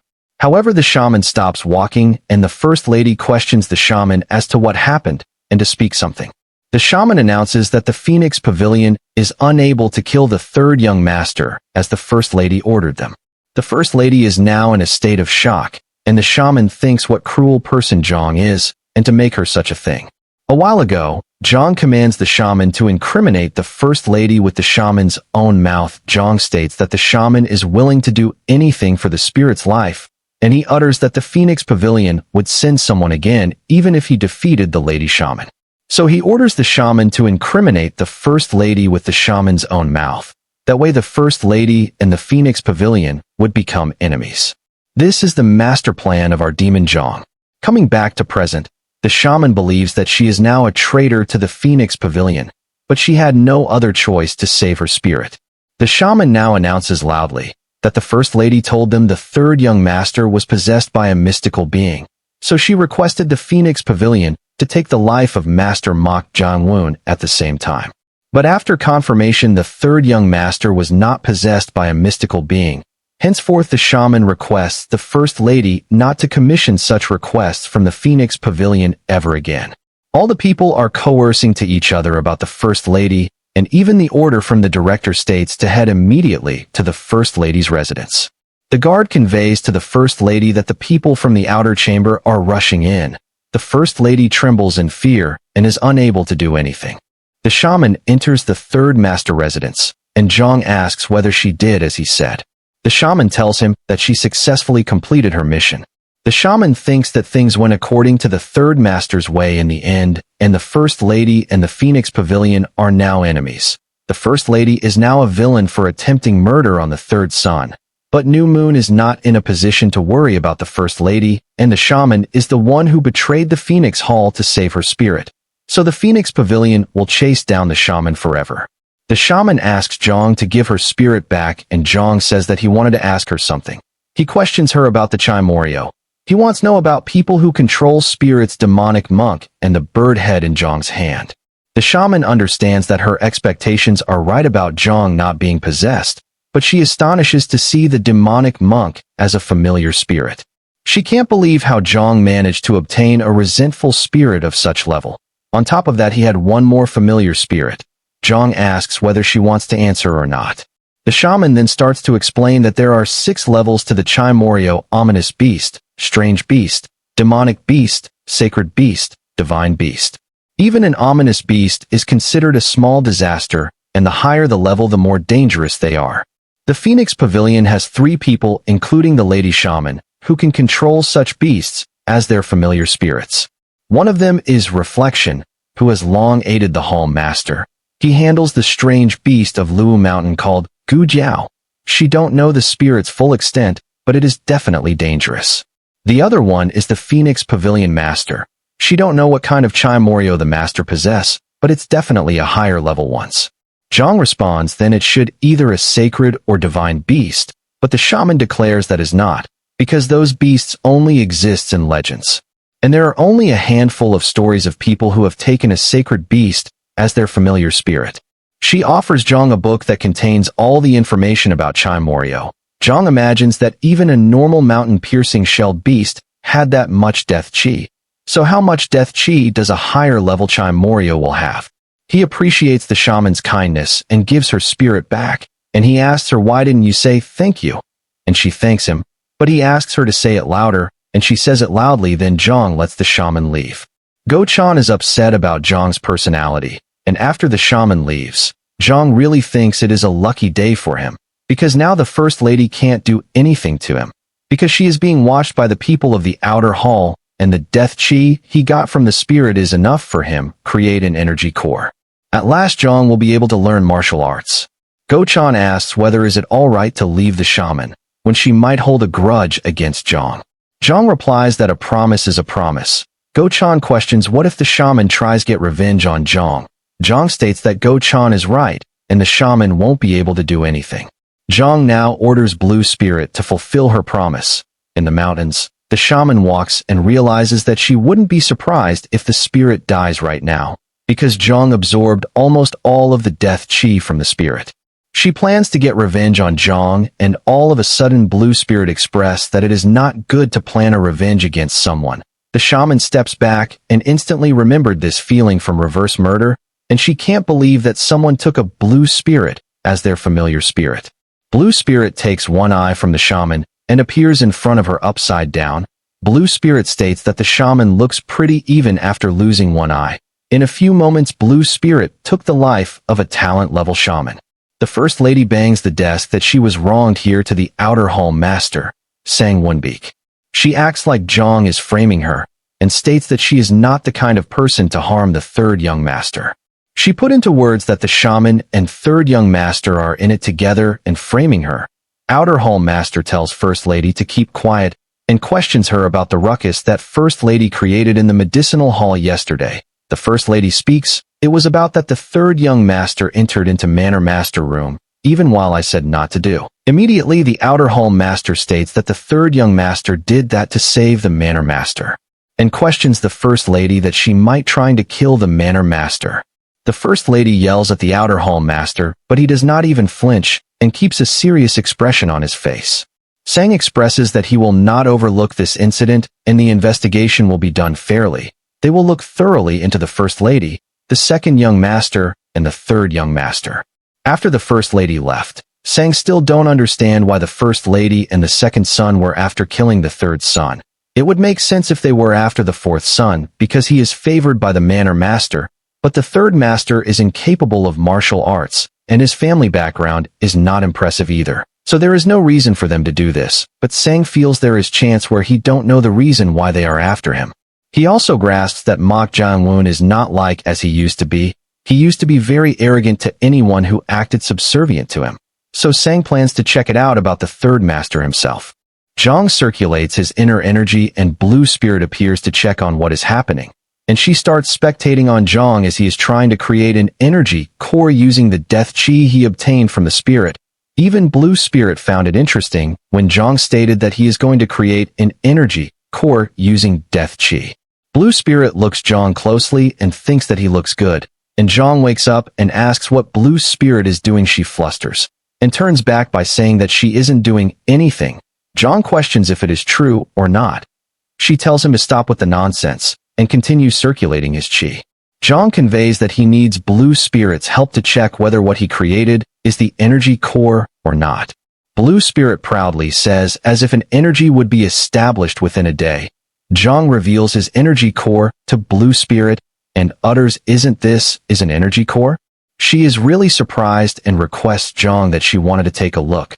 Jong accepts it and questions what she is going to do, and she answers that she'll put her hand on his energy core, so she instantly recognizes it. But it won't work, and she attempts many times, but the result is same. She explains that her hand should go inside his energy core. Then she orders the demonic monk to try, and the result is same as usual. She doubts herself and attempts it on Go-chan, and her hand really went in, and Go-chan also felt a lot of pain and falls unconscious. She tells him that there is no problem on her side, and someone knocks the door. It is none other than the Outer Home Master, Sang.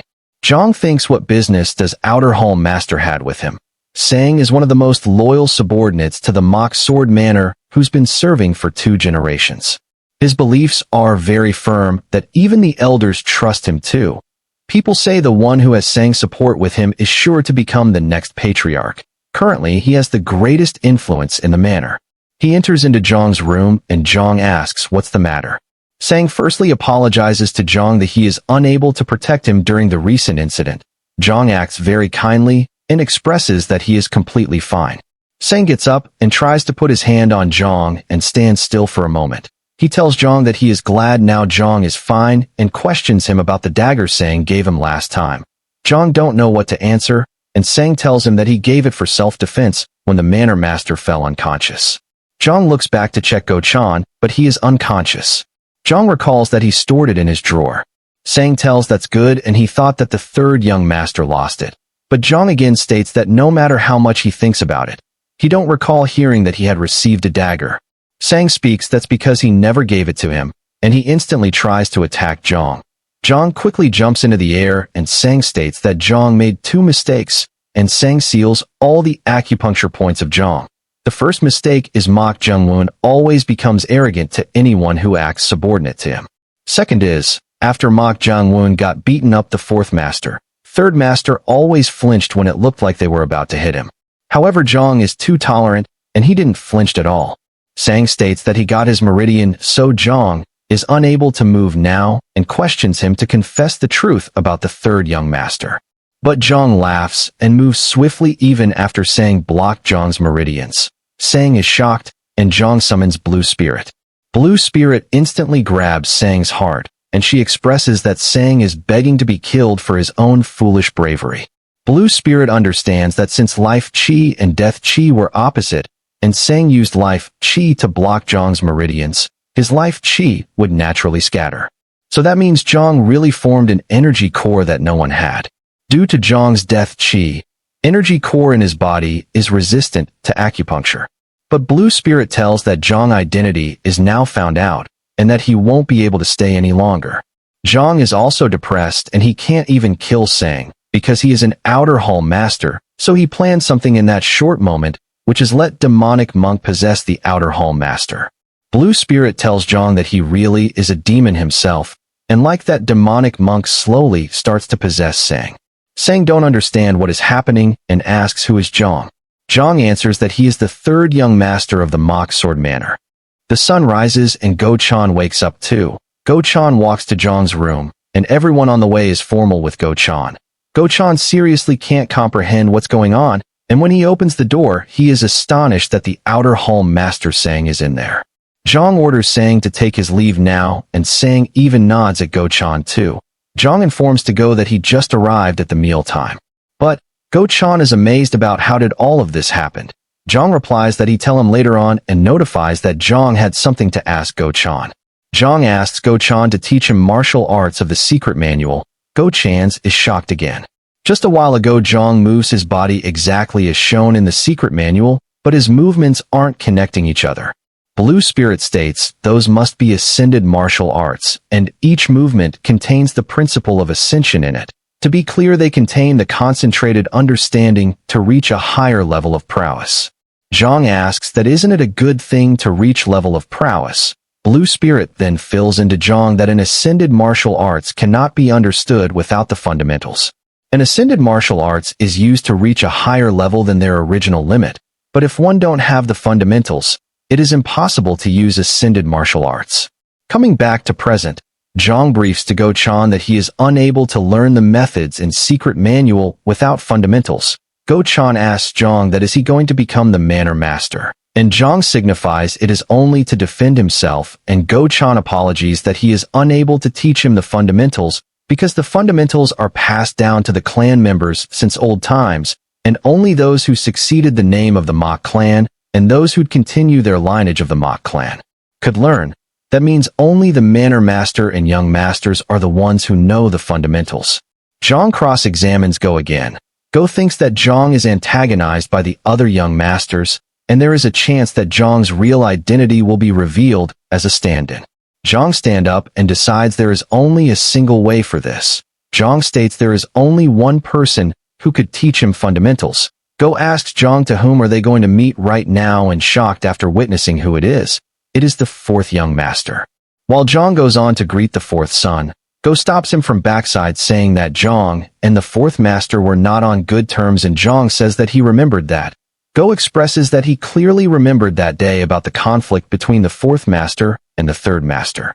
Back to that day, Mach Jiangwen begs the fourth master to stop hitting him where the third master's legs and several of his ribs were completely destroyed, and he was crying and begging to be spared.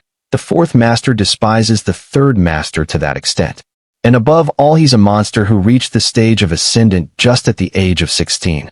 The martial ranks are like third-rate, second-rate, first-rate, ascendant, transcendent, zenith, profound, nirvana. Even Blue Spirit expresses to Zhang that fourth master is useful because there are not that many people with that much young energy at just the age of 16, and people like them are called geniuses, and she also tells that if she were alive she'd take the fourth master as her disciple. Blue Spirit alerts Zhang to be careful because she can't use her full powers when the sun is up, and Go Chan from aside still speaks to Zhang that to give up on the secret books, try something simple. But Zhang is already on his way to meet the fourth young master. The fourth young master sincerely meditates, and when he saw Zhang, his mood quickly changes and emits extreme hatred towards Zhang, but Zhang casually greets him. The fourth young master ignores Zhang and focuses on his workout, but he is amazed when he saw the secret manual in Zhang's hands. Zhang asks Mach Yuchun if he wants the manual or not. Yuchun questions that how would he know if the manual is original or fake. Zhang instantly throws the manual onto Yuchun to confirm it himself, and he grasps that all the principles inside the book can make the person ascend to the next level. However, there are some pages torn off inside the book, and Yuchun asks where are the remaining pages, and Zhang states those are in his head, and Yuchun asks how did Zhang got this manual, and Zhang answers that is not important right now. Yuchun yells at Zhang that why did he come here then, and questions is it to mock him. Zhang speaks to not overthink or misunderstand about the manual, and states that he is not interested in the manner master position. Now Yuchun is furious and thinks that Zhang is playing tricks with him, so he instantly punches on him and Zhang is blown away. Yuchun expresses that he is not a fool to believe such nonsense, and tells Zhang that he will make him remember what happened 2 years ago, so Zhang won't act rubbish again. Even after Zhang got beaten up by Yuchun, Zhang is not furious about Yuchun. All he thinks about is that the punch of an ascendant rank is surely new to him. The man with the dark sword is out of the question, but Zhang had seen other martial arts experts like Guard Cam or the Outer Hall Master, so Zhang understands why Go Chan is hyping up the fourth young master so much. He really is a monster, and Zhang believes that it is not something that can be solved by luck alone, and Zhang's reaction time can't keep up Yuchun. But what Zhang imagines it that he could also become that strong if he learned martial arts. If Zhang learns martial arts, he'll surely reach a level that he could avenge his grandfather. Zhang expresses Yuchun's punch is good, and Yuchun is irritated by Zhang and goes forward to beat him up again. And Zhang implies to Yuchun that he really don't trust Zhang at all. And Yuchun answers there is doubt about that, and he grabs Zhang's collar to beat him up again. Zhang confidentially speaks that he have no other choice but to give the manual to either the first lady or the second brother, and wonders what will happen if the first brother or the second brother were to become the manner master. They will not let Yu-chun live in peace, because Yu-chun is the successor candidate loved by the Manor Master. Yu-chun is angry because he thinks Zhang is threatening him, but Zhang states this is truth, so it is your choice whether you take this chance or not. After observing Zhang for a while, Yu-chun now questions to Zhang who is he and doubts, is he really mock Jiang-won? Go-chan is freaked after hearing Yu-chun words. But Zhang nonchalantly states, who do you think I am? And Yu-chun flinches for a moment there, and Zhang asks Yu-chun that he speaks like he knows everything about Zhang, and Yu-chun answers, of course I know everything about you, and states that he knows how he beat and mocked Jiang-won like a dog 2 years ago, and that Jiang-won couldn't speak a word to Yu-chun at that time. Then onwards, whenever Jiang-won saw Yu-chun, he runs away, and this is what Yu-chun had answered to Zhang's question. But Zhang expresses what does Yu-chun know other than what he answered now, and starts questioning about what Jiang-won likes and what he hates, what Zhang is think right now, and what situation he is in. And why don't he want to become the Manor Master?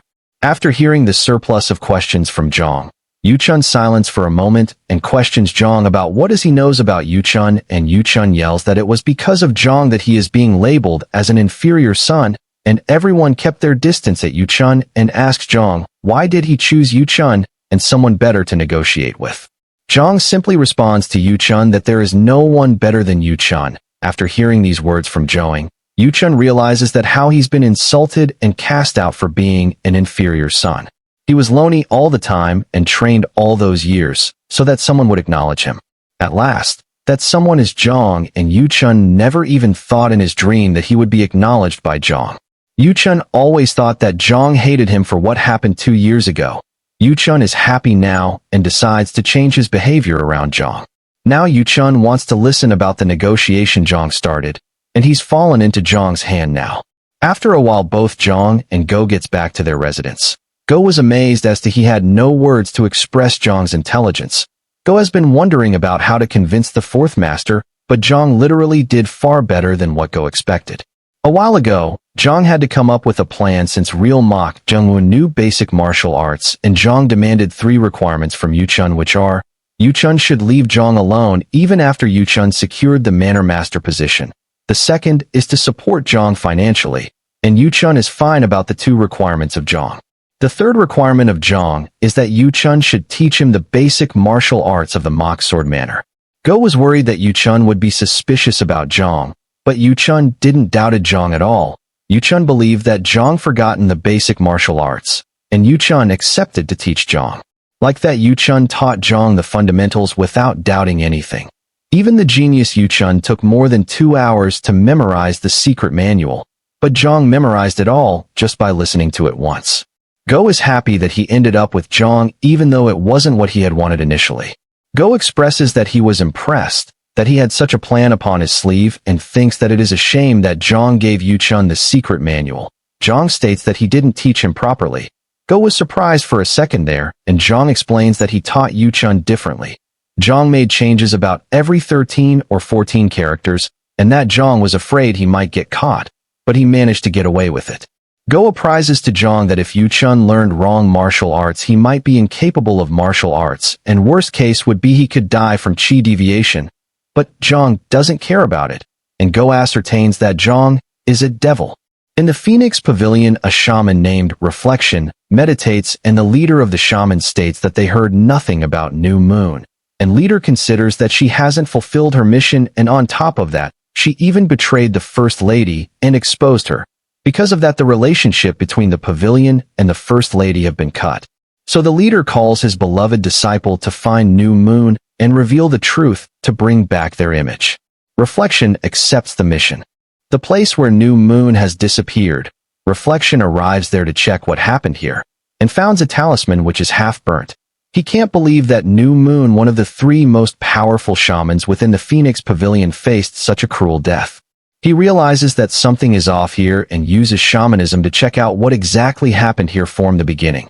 Reflection now could see from the start Myo Shin entered this place, and then he is horrified after feeling Blue Spirit's presence. Reflection recognized that a blue spirit is here and that he needs to prepare himself as best he can. In Zhang's residence, Blue Spirit spectates Zhang as he learns martial arts, and Zhang performs the moves exactly like they were in the manual. Blue Spirit is astonished as to how Zhang does like that. Normally, when a person starts to learn martial arts, they start with the most basic techniques, and when the person repeats the same movements, they become proficient in it. However, other than the first form, Zhang has yet to make even a tiny mistake in his latter forms. All Zhang needs to do is grow big in muscles by continuing to train. Blue Spirit thinks to herself that Zhang would whine for her to teach him, not that Blue Spirit will teach him, and she is having some lewd thoughts about Zhang. Then quickly she scratches her head for thinking like that. Go-chan arrives as per Zhang ordered, and Zhang asks him a favor to do, which is to give a piece of paper to an intel organization, and Go comes to an organization called Eternal Orchid, and they are the least skilled, but Go had no chance because it is the one only intel organization in the area. He believes that he became a loyal dog to Zhang without even realizing, but he don't really mind that. The reason is Go was abandoned by his parents and raised as an assassin. Go isn't talented in that field, so he was forced into retirement at the same time as Guard Cam. However, Guard Cam wasn't a good person either. He treated Go-chan like a tool. Go-chan believes that even Zhang is treating him like a tool too, but he don't have any complaints against Zhang. Go-chan imagines that once he became useless, he will be abandoned again, and he thinks his life is better at the moment compared to all the outer hall guards. Then the organization master appears and apologies for making Go-chan wait. Go just expresses to the master to take the quest. The owner introduces the lady beside him to Go-chan and asks Go-chan about her looks. Go-chan angrily states to send her out, and the owner tells her to go on. The owner watches lady with lustful eyes without focusing on what Go-chan is saying. Suddenly the lady slaps the owner by saying that she can't do this anymore and removes her wig. The owner tries to attack her, but she dodged it easily and rotates his head 180 degrees. Go-chan becomes alert and unsheaths his sword to face her. She kicks the table at Go-chan while trying to seal Go-chan's movements and greets him that they met after a long time by calling Go-chan as low-ranking assassin number 86. The lady is disappointed that number 86 didn't recognize her. Go-chan now remembers that her name is Ha Chiron, and she is the granddaughter of the Flying Assassin sect's head. In order to become the Flying Assassin sect leader, one must go through the ritual of 100 murders, 100 humans, 100 kills. And once they pass it, they will be supported for the sect leader position for the Flying Assassin sect, and as one of the 4 great assassins of Zhongyuan. And they will also receive a secret poisonous weapon once they become the Flying Assassin sect leader, which is Keen Benevolence Needle Chiron is holding. Go realizes that if Chiron is holding that needle, she could be the current sect leader, but Go also thinks there is no way for her to be the leader. She has the talent to become the sect leader, but there is a disqualifying factor too, which is her personality. Many people believe that she wouldn't be able to kill 100 people because of her crazy personality. Go-chan still remembers how much arrogant she used to be, and he thinks when did she become so big by staring at lustfully. She states that she didn't expect them to meet again like this and mentions Go to call her sect leader from now on, because she is the sect leader right now, and asks him that he is not even giving respect to her after stating that she is the leader. Instantly Go falls on his knees and greets Chiron. She mumbles that she had begged for it. She expresses that she needs a help from Go, which is to let her into the mock sword manor. Go-chan asks for the reason and Chiron answers that she received information about intermediate assassin number 29 has failed at an assassin, which is Guard Cam. Go-chan is frightened after hearing about that Guard Cam. Chiron mentions Guard Cam was pretty good at his job, and she didn't expect him to fail. Chiron guesses that Guard Cam might be dead since he was missing. And Chiron states that she is here to eliminate the 3rd son of the mock sword manor, because the golden rule of the Flying Assassin is to complete their assassination mission no matter what it takes. If the person who took the mission dies, then another person who is of higher level must finish the assassination. Inside Zhang's residence, Blue Spirit shouts how much more time will Zhang continue to practice. Then Zhang takes a glimpse at the sky and states that it is dinner time. Blue Spirit is happy when she heard Zhang say the word dinner. And at the dining table, a maid eats food like a monster, and Zhang calmly reads a book. The maid is now full, and she states that the biggest joys of life is eating, and the maid is none other than Blue Spirit. Blue Spirit possessed a maid that brought meals a few days ago, and she really seems to enjoy it, and Zhang thinks that he should have done this from the start. But the maid is unable to endure a high-ranking spirit possessing her, and Blue Spirit is irritated by that fact. Blue Spirit tried to possess a prettier maid and ended up almost killing her too, because a normal body can't handle a spirit of higher level. Blue Spirit asks Zhang that is he interested in shamanism, because he always reads books about shamanism. Zhang answers that among the shamanism books that Blue Spirit brought him, the one that she brought right now is called Six-Person Spirit Summoning Technique, and it is quite fascinating to Zhang. In that moment, Zhang sensed a powerful energy from a long distance, and Blue Spirit is amazed that Zhang's senses have really escalated. Go-chan presents the maid's dress to Chiron, and she doesn't even like that and states that even a prostitute's clothes are better. Go-chan imagines that the current situation is really bad, because if Chiron is the sect leader now, then she must be at least transcendent level. The day she finds out that Go betrayed guard Cam, she'll definitely kill him. So Go tries to inform this situation to Zhang at all costs. Go speaks to Chiron that he'll be outside while she changes. But she asks Go-chan that he could watch it if he wishes, and chances like this are very rare to occur. Go stops moving to outside and blushes for a moment there, but Chiron tells him that she is just kidding. And she thanks Go-chan, because if it weren't for Go-chan it would be difficult for her to infiltrate. And Go replies that he is also planning to avenge his senior brother, but Go-chan is only saying this because Chiron will kill him the moment she knows the truth. And Go-chan also speaks that he feels like he got a whole army when Chiron is with him. Chiron states she trusted Go-chan too, and when Go-chan is leaving she throws the acupuncture needles at him to stop his movements. She expresses that if Go-chan really wants to avenge his senior brother, he should have done something. But until now he hasn't done anything, so that means he is not loyal to guard Cam.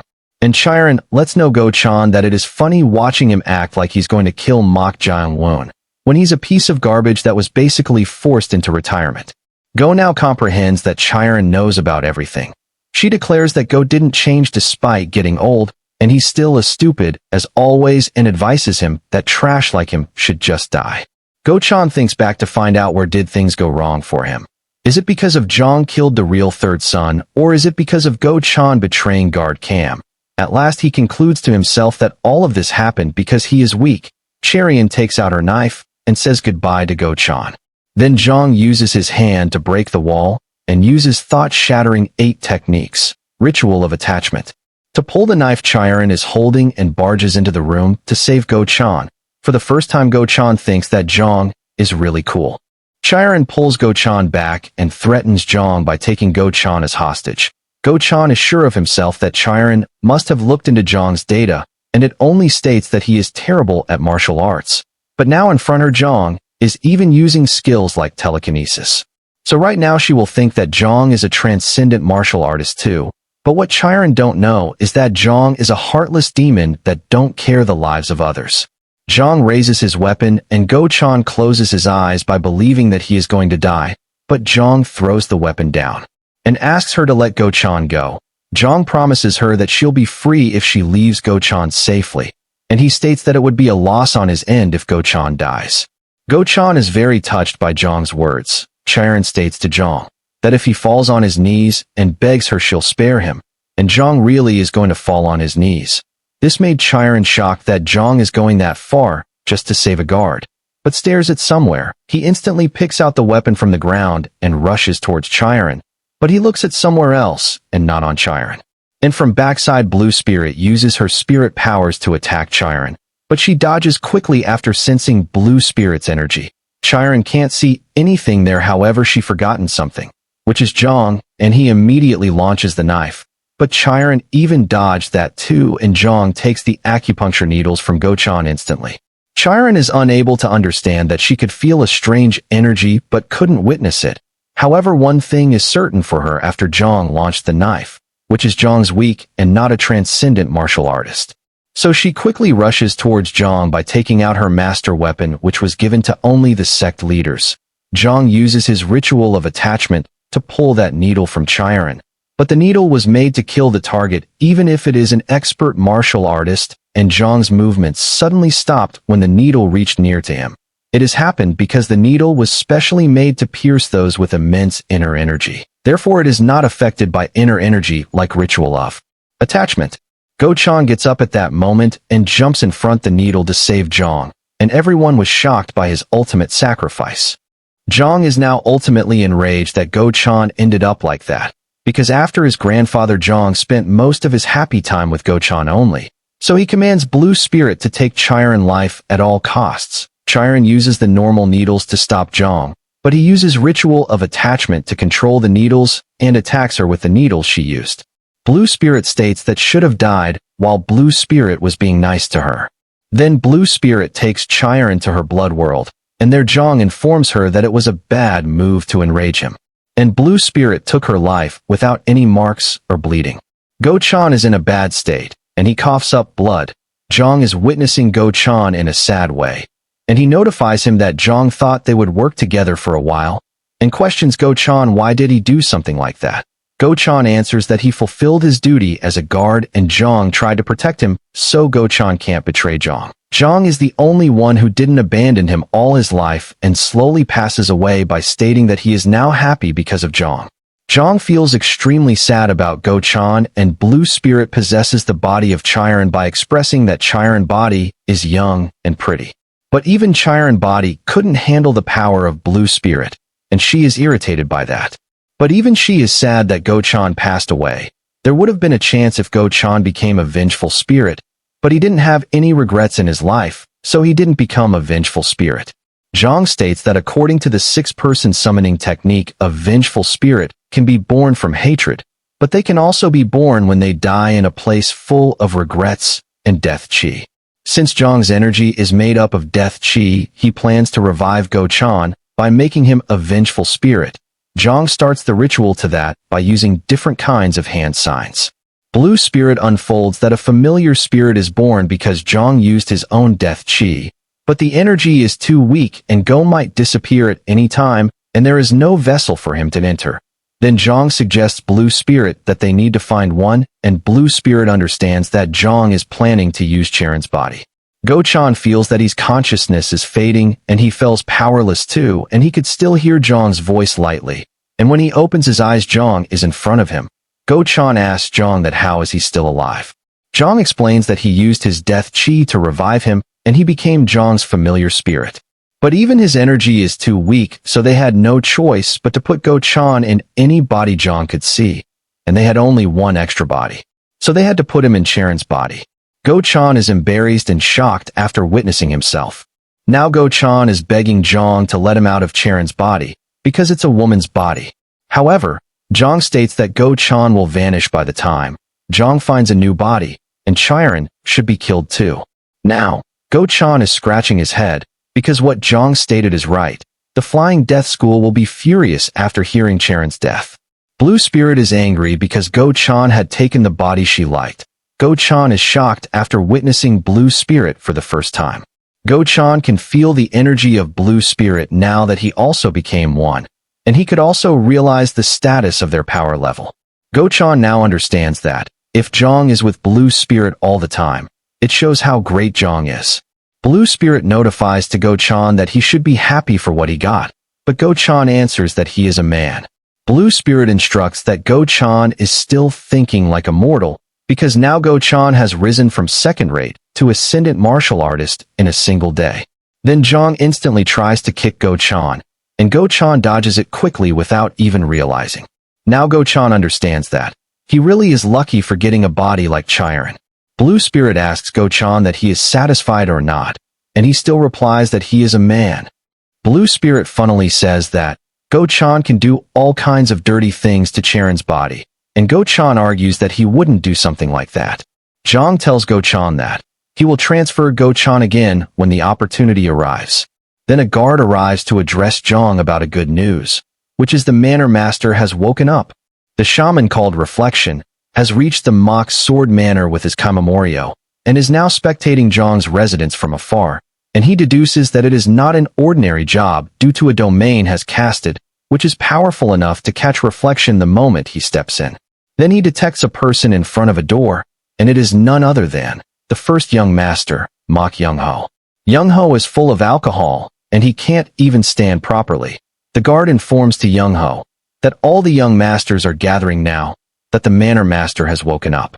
Reflection grasps that this is the perfect situation for him enter the manor. He plans that Zhang will have to visit the Manor Master, So if reflection could separate Blue Spirit from him, he could kill Zhang when he is all alone. Zhang has spaced out for a bit, and the guard wakes him up. Zhang states that he spaced out because he is happy now that the Manor Master has woken up. However, it is troublesome to Zhang, since he need to be involved in the competition to become the heir, and Zhang planned to leave after learning sufficient martial arts from the manor. The guard let knows Zhang that the Manor Master ordered all the young masters to meet him. So, Zhang sets off to visit the Manor Master and enjoins Go Chan to clean up all the mess. Go Chan obeys to mock Jiang Wun's order and closes the door after he leaves. Go Chan is saddened to clean up his own corpse, and he is thinking that he never even thought about ending up in someone's body, with two big problems. He checks left and right, then slowly removes Cherion's clothes, by convincing himself that he can't be in that clothes, and he needs to change into an guard's outfit. Blue Spirit spectates Go Chan with a smirk on her face. She leaves the room, and Go Chan is very embarrassed that he wanted to die. Later, the fourth master comes to Zhang very angrily. Blue Spirit states that Yu-chun has somehow survived, although his skin has become slightly weird, but he didn't fall into chi deviation at least. Zhang greets Yu-chun, and Yu-chun yells at Zhang to cut the crap. He whispers to Zhang whether he tried mastering it or not. Zhang innocently asks Yu-chun, "Is there a problem?" And Yu-chun answers that his condition can be explained just by looking at his skin. Zhang expresses that he also attempted mastering the manual. Then Yu-chun believes that his understanding is less than Zhang and is quite irritated about that. At that moment, Blue Spirit alerts that someone has entered, even after she put up the domain of the ghost's will. Zhang understands that someone from the Phoenix Pavilion has entered through the barrier. Like that, Blue Spirit leaves Zhang and goes on to track the intruder. In the Manor Master Hall, Zhang and Yu-chun enter the hall together, and Yunpyong can't realize how Zhang and Yu-chun become so close. At the back, the First Lady scolds her son because he stinks of liquor. Yunpyong judges the first young master as pathetic, and he anticipates that the Manor Master has called all of them to announce the heir. Yu-chun imagines that once he became the heir, he don't care even if the secret manual is right or wrong. Zhang thinks that everyone said the Manor Master is one of the 10 strongest masters in Anhui province. Now Zhang could feel the energy of the Manor Master as someone strong. Everyone moves into the room and greets the Manor Master and offers their respectful greetings for quick recovery. Mockingjin appreciates everyone for making it here. Every single one of the young master keeps their head down, except Zhang. He realizes that everyone in the manor were concerned about the master condition, not because they were obsessed with the position. They are afraid of the Manor Master.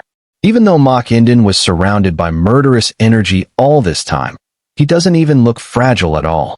Now, what really matters is just who brought this murderous energy to Mockingjin.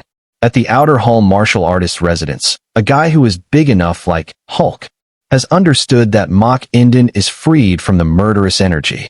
And the room is full of corpses, killed by the man, who looks like Hulk, and the other one, who is a shaman. The shaman states that he heard the sounds of a Chimorio earlier. So both of them deduced that the manor was saved by a shaman. The both of them are leaving the outer hall residence, and a guard keeps his mouth tight shut and acts like he was dead, so that he wouldn't be caught by the two of them. However, the big man asks whether the guard had a good sleep, and he was instantly sliced off with the big man's sword. He kicks the head of the guard outside and commands his deadly troop to go forth in the direction of the Mock Sword Manor. Inside the manor, Mockingjin questions the young masters as to why he called all of them here. No one replies to his question, and Zhang bravely speaks up that it is decide who the successor will be. Mockingjin is surprised to Zhang's answer to his question. He thinks that Zhang has really changed. The inner Manor Master stated that Zhang is the one saved Mockingjin. However, Mockingjin didn't believe that when inner Manor Master said that. Now that he has seen Zhang in person, he believes that. Before Zhang couldn't even raise his head in front of Mockingjin, but now he doesn't even seem to be nervous at all.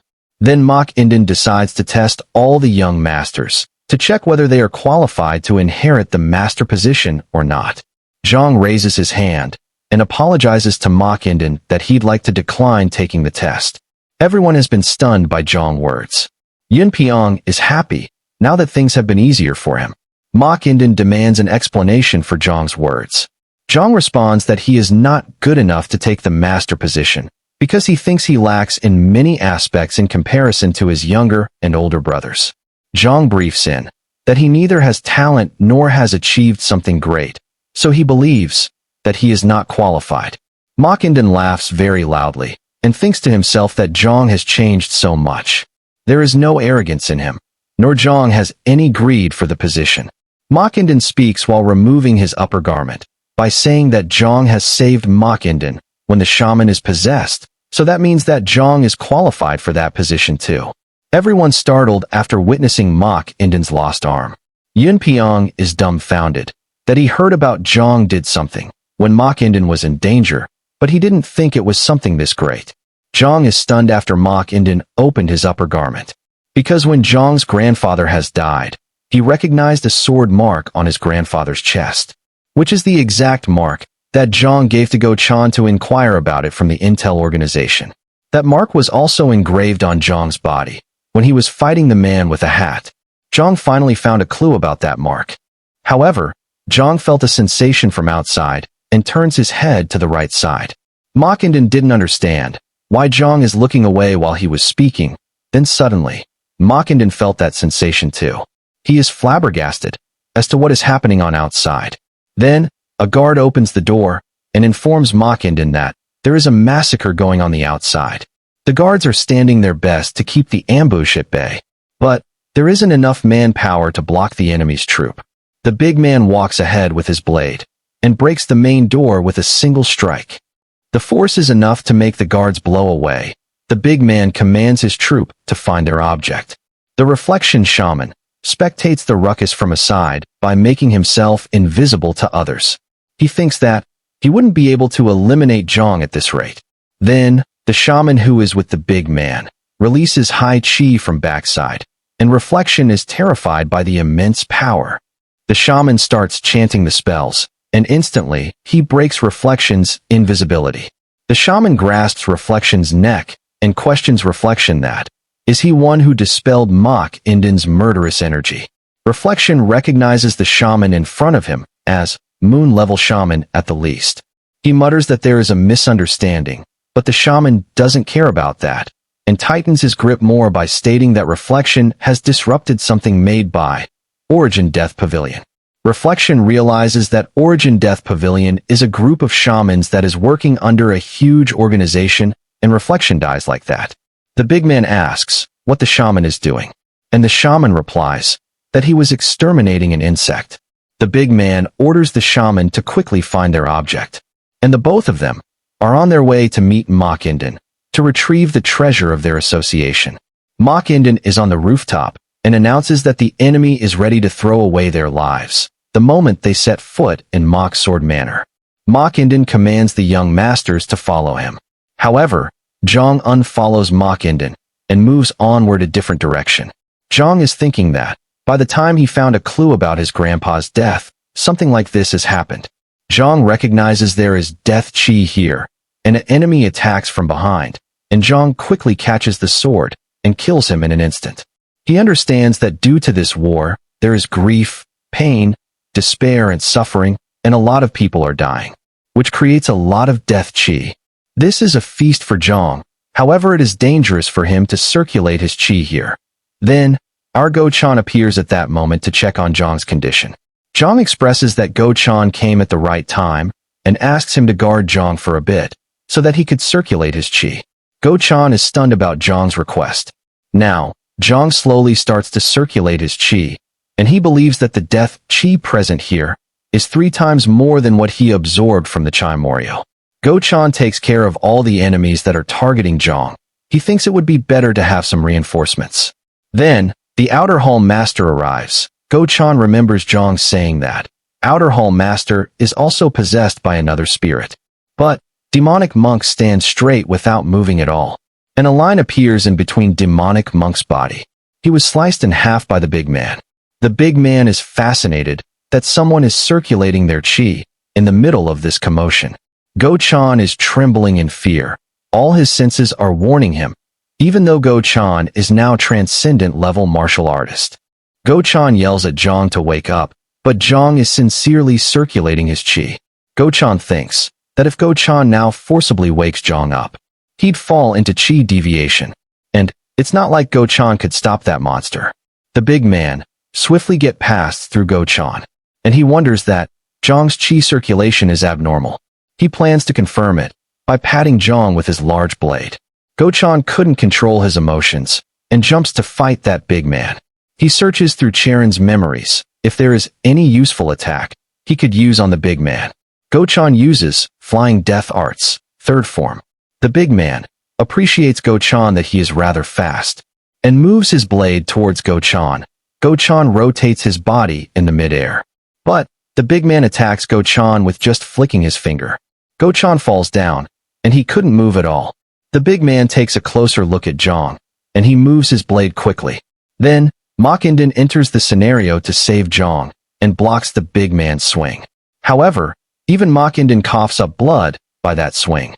The big man commands that he will say this only once. If he hates to see the Mach Manor fall into complete ruin, then Mach-Inden should obediently hand over the big man's association treasure that Mach-Inden have stolen. Blue Spirit is intrigued that the Kaimamorio which entered her domain is dead. There can only be one conclusion, which is the master of this Kaimamorio has dead too. At the moment, Zhang couldn't have killed a shaman of this level this quickly at all. So, she understands there is something in the Mach Manor, which is very dangerous. Now our demon protagonist opens his eyes. Everything around him is a complete mess, and no one is near him too. When Zhang looks at the situation, everyone is kneeling in front the intruders. Zhang realizes the battle is over. And Zhang thinks it is a shame, because the death qi around him has become weaker. Zhang goes on to Go-chan, and he questions what's going on here. Zhang is surprised that demonic monk is not in the possession of the outer hall master's body. Go-chan responds that Mach-Inden has recognized the strength of the big man after the first strike. Mach-Inden states that he will give the big man the treasure that Mach-Inden has stolen. He requests the big man to promise him that the big man should leave the Mach Sword Manor peacefully after he received the item. The big man is saddened that he should have asked the whereabouts of the item later, because now he have to make a promise that he will not harm the Mach Sword Manor. I, the King of the Brilliance, one of the 5 kings of the Heaven-Earth Association. After hearing the big man's name, Go-chan is horrified. Zhang innocently asks about the Heaven-Earth Association. Go-chan states that the Heaven-Earth Association is one of the major forces that divided the central plains of the Murim world into 3 parts. Because of their reverence towards the belief of only the strong survive, they once had the goal of conquering the entire Murim, and therefore, they once drenched the entire continent in blood. Just by hearing their name, makes someone tremble in fear. The Mach Sword Manor is great, until the Heaven-Earth Association steps in, and that man is one of the most powerful men in the Murim. He is one of the 5 kings of the Heaven-Earth Association. The King of Brilliance, Sun Yun. If the situation is not in the favor of the Mach Sword Manor, the entire manor could have been eliminated by him. That is why Mach-Inden surrendered and gave him the whereabouts of the item. However, the treasure they are looking for is the one below the medicinal hall. A book made up of human leather. Go-chan advises Zhang to keep a low profile until the Heaven and Earth Association leaves the Mach Sword Manor. However, Zhang is already on his way to meet Mach-Inden. Mach-Inden questions Zhang about his health because Zhang is circulating his qi in the middle of this crisis. But Zhang doesn't concern any of that and questions Mach-Inden about the mark on his side. Zhang inquires Mach-Inden about where did he get that mark. Mach-Inden is perplexed about Zhang's question, and at that moment, a guard presents Sun Yun a wooden box. Sun Yun is very happy after witnessing the wooden box. Mach-Inden states that the present situation is not good, so he will tell Zhang the details about the mark later. But Zhang demands Mach-Inden to tell him the details right now. Sun Yun cheerfully opens the box and is suddenly furious by radiating his aura overwhelmingly. Sun Yun fiercely turns back and calls Mach-Inden. Zhang explains to Mach-Inden that there's nothing beneath the medicinal chamber. Everyone in the vicinity is afraid by the aura Sun Yun is emitting. And our first lady who looks like Big Mom is watching the scene joyfully, because she knows that Zhang has took the secret book. However, she is dumbfounded after seeing a pair of earrings inside the wooden box. Both Ma Qingdan and First Lady instantly recognizes that pair of earrings instantly. Those earrings are gifted to the First Lady by Ma Qingdan for their celebration of marriage. She instantly turns back by predicting that Zhang might have put those inside the box. And Zhang smirks at First Lady and shouts out loudly that those earrings belongs to the First Lady. Ma Qingdan can't decipher the situation as to why Zhang is doing this. The First Lady puts up a terrified expression on her face, which has given me, the video creator, a very satisfied feeling. Then, Sun Yun crushes the earrings and threatens the mock sword manner that they have chosen to be killed. Ma Qingdan yells at Zhang to stop all this nonsense. But Zhang reprimands First Lady. Despite the situation, she is being too mean. Sun Yun angrily looks at First Lady. First Lady instantly explains that if she really has stolen the treasure from the basement, she wouldn't leave an important clue like that. Despite her explanation, Sun Yun swings his sword at First Lady's neck to behead her. Ma Qingdan jumps in quickly to stop the incoming sword at First Lady, and somehow he manages to block Sun Yun's sword. But Ma Qingdan's sword bends, and Ma Qingdan falls down too. Now the furious Bright Blade King is set to eliminate the mock sword manner. Zhang asks Ma Qingdan whether now Ma Qingdan feels to tell Zhang about the mark. Then, Sun Yun raises his blade and slams it on a guard of the mock sword manner, and the unknown guard is squashed like a bug. The nearby guards are horrified by the treatment. Ma Qingdan tells Zhang that he will answer to Zhang's question later. But Zhang doesn't accept that. Sun Yun soon kills another guard by beheading him. Ma Qingdan yells at Zhang whether Zhang is trying to kill everyone here. All of a sudden, the escort of First Lady calls Sun Yun that there is something she needs to express. The escort lady states that the culprits should be someone who would gain something if the First Lady is accused. The escort lady explains to everyone that there should be someone who entered the place to obtain the secret manual, and they are the ones should have placed the earrings there. Before a few days ago, Go Chan and Zhang both handed the secret manual books to the second young master and the fourth young master each. Now to be clear, those with the secret book must be the culprits of this incident. And the best part is, the escort lady is possessed by the demonic monk. That is why she is saying all this stuff to propel them as culprits. Instantly, second young master resists that he is all innocent, and as well as Ma Yuchun too. Sun Yun understands what the escort lady's explanation meant. Now Sun Yun fixated to peel the skin of both the young masters so that they would spill the truth. Then, Ma Qingdan answers that it was Ghost Blade. The one who left the mark on Ma Qingdan is Ghost Blade. And Ghost Blade is one of the 6 heavens and 8 stars. At last, Zhang learns the name of the person who killed his grandfather. At that moment, a bunch of bells rang, and demonic monk feels extreme pain.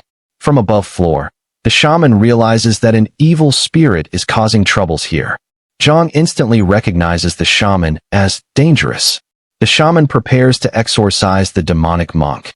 The shaman chants a spell, which makes the demonic monk come out of the escort's body. Even Go Chan feels uneasy by the shaman's spell. By the time, the shaman makes demonic monk move to the world of nothingness. A dagger flies towards the shaman. In that moment, a guard blocks the dagger with his quick skill, and the dagger is thrown by none other than Zhang. The shaman now reaches out to Zhang, and he confirms that Zhang is able to discern the evil spirit too. However, Zhang acts as if he don't know what the shaman is speaking about.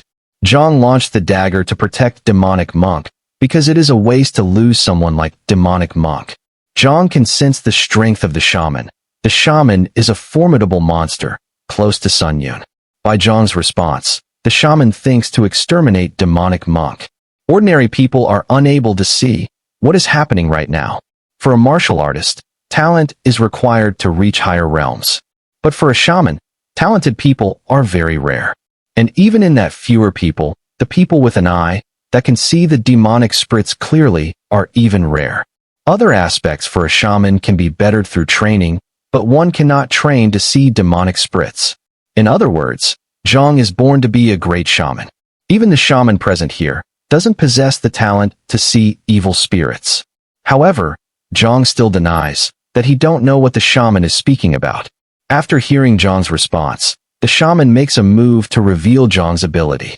The shaman chants a shamanism spell and tries to bind demonic monk in a space.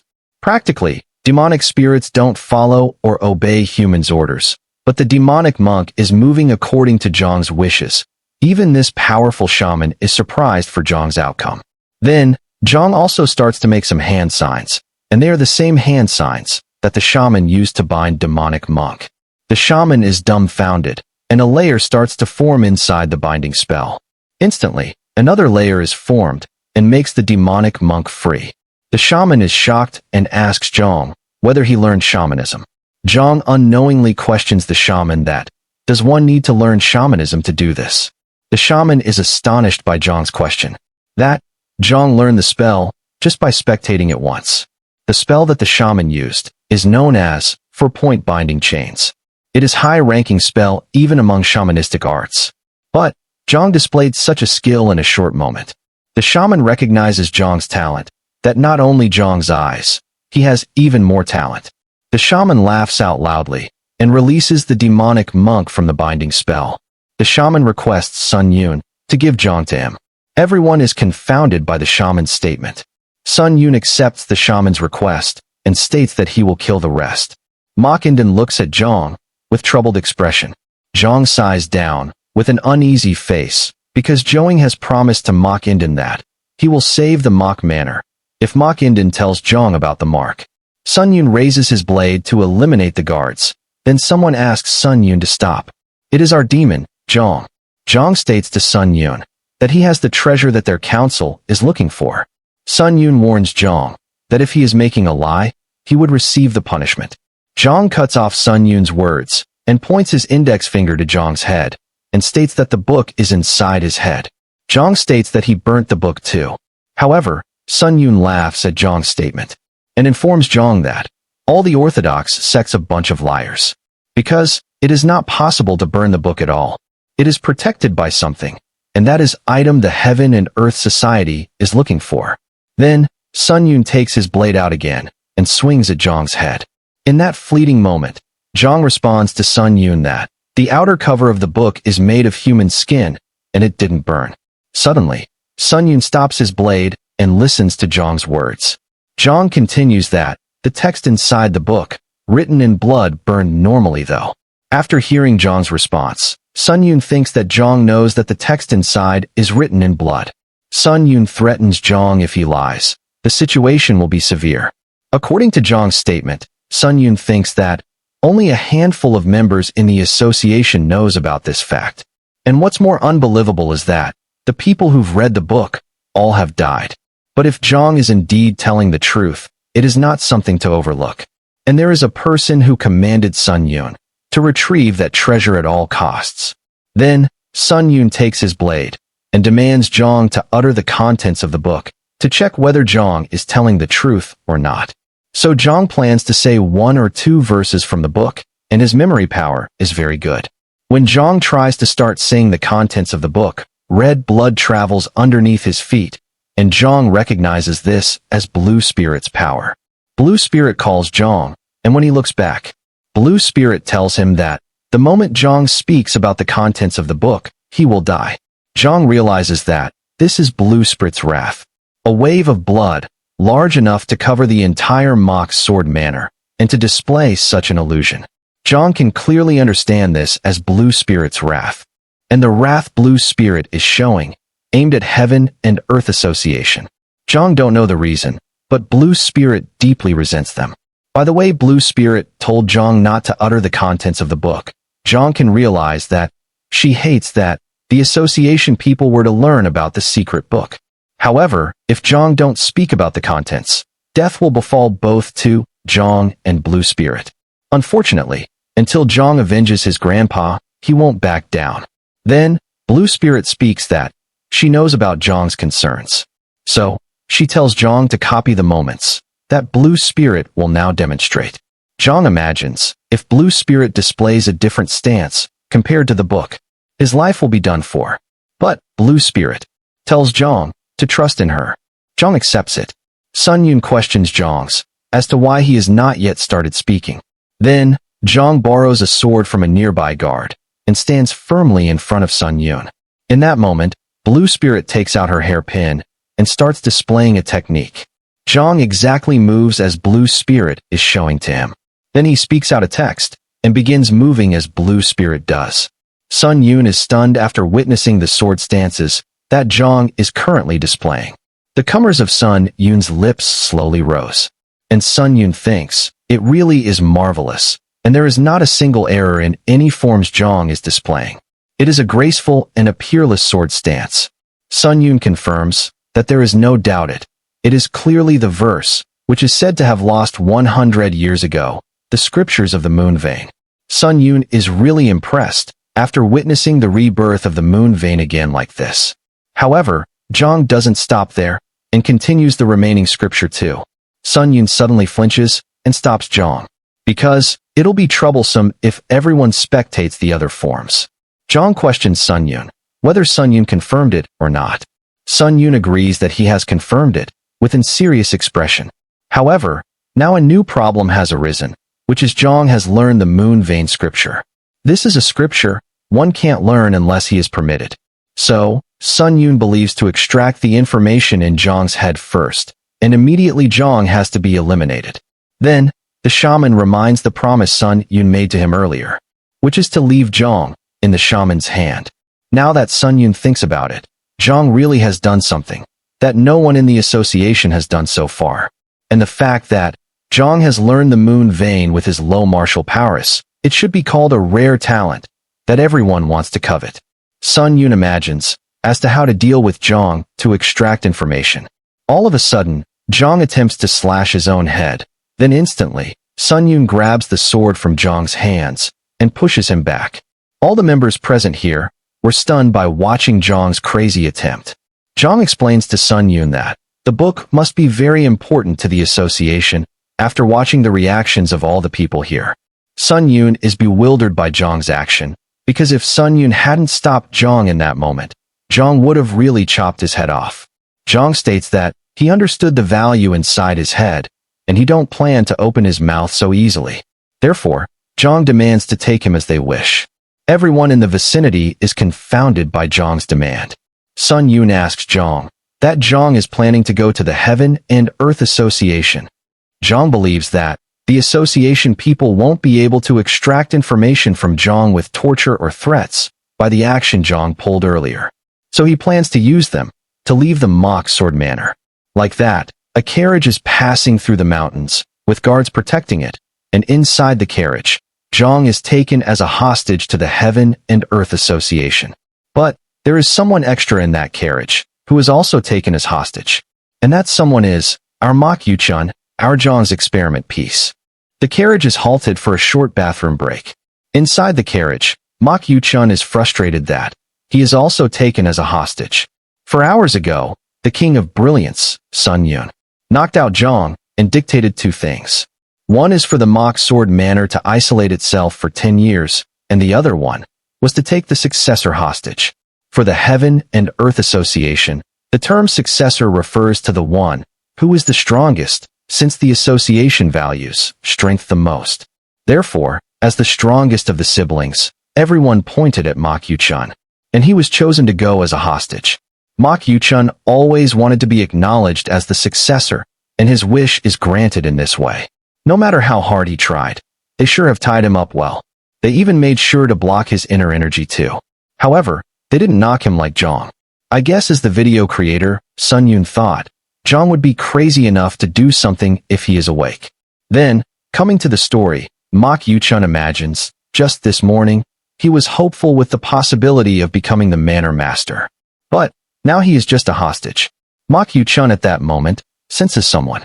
There are only Zhang and him in the carriage, and Zhang is asleep. Then, someone removes the binding cloth. And it is none other than Zhang. Mok Yuchun asks how did Zhang has broken free, and Zhang tells him that Zhang has his own ways. Zhang states to Mok Yuchun that he will untie Yuchun if Yuchun answers to Zhang's question. The question is about the Ghost Blade, one of the 6 heavens and 8 stars. Zhang is perplexed after knowing where Ghost Blade is. Yuchun tells Zhang that it is a rumor only, but most people believe in it. Zhang thinks, it really is weird for Ghost Blade to be at that place, of all places. The original location isn't mentioned to us viewers. At that time, Blue Spirit calls Zhang by stating that the outside situation has been taken care of. Then, Zhang, as he promised, unties all the ropes. Yuchun yells at Zhang that it is not a good idea to run away like this, because it could a retaliation to the mock sword manor. But, as we all know, Zhang doesn't care about anything like that, and knocks Yuchun with a karate chomp. Zhang thinks that Yuchun is nothing without his inner energy. On the outside, Blue Spirit tells Zhang that she had cleared the path, and they need to escape before the shaman arrives. Like that, Zhang comes down from the carriage, and instantly he feels a strange energy. Blue Spirit casually asks, what happened? But Zhang couldn't explain this feeling to her. Blue Spirit informs Zhang to hurry, if there is nothing wrong. Blue Spirit asks Zhang, will Zhang be fine after using a lightness skill, which could make one person faster with foot techniques? Zhang then circulates his inner energy to start using a lightness technique. After that, Zhang swiftly moves to escape from the forest. He is going faster, compared to running, by using the lightness skill. Even his body feels lighter and quicker. At this rate, he could get out of here faster than he expected. After a while, Zhang thinks something is wrong, so glances at a tree. Then, he suddenly stops. Blue Spirit asks Zhang as to what happened. Zhang answers that they were going in circles all this time. He shows a tree and states that this is the 4th time he is seeing it. Zhang is sure that they were going in circles. Blue Spirit thinks, if it is an array or something like that, she should have noticed it by now. Blue Spirit apprises to Zhang that Zhang is nervous for nothing. Then, Zhang informs to Blue Spirit that he had sprained his ankle because he is not experienced with the lightness skill. Blue Spirit comes forward to help him break free from his pain. Then she starts to heal him in any way possible. At that moment, Zhang grabs Blue Spirit's neck and asks, Who are you? Blue Spirit tells Zhang to leave her neck, but Zhang states that, if it is really Blue Spirit, she would have been strong enough to free herself, and states that it picked the wrong opponent to copy, and says that the act should have done better than this. Soon, Blue Spirit becomes like a willow tree doll. Then Zhang joins his hands and starts chanting the shamanistic arts. Like that, the energy around Zhang flows towards him. After a moment, the illusion shatters, and the person who done this is the shaman from Heaven and Earth Association. The shaman is impressed, because normally the technique the shaman used is a high-level spell, and it makes the opponent to see a tree doll as someone they trust. And Zhang is able to undo it within a few minutes.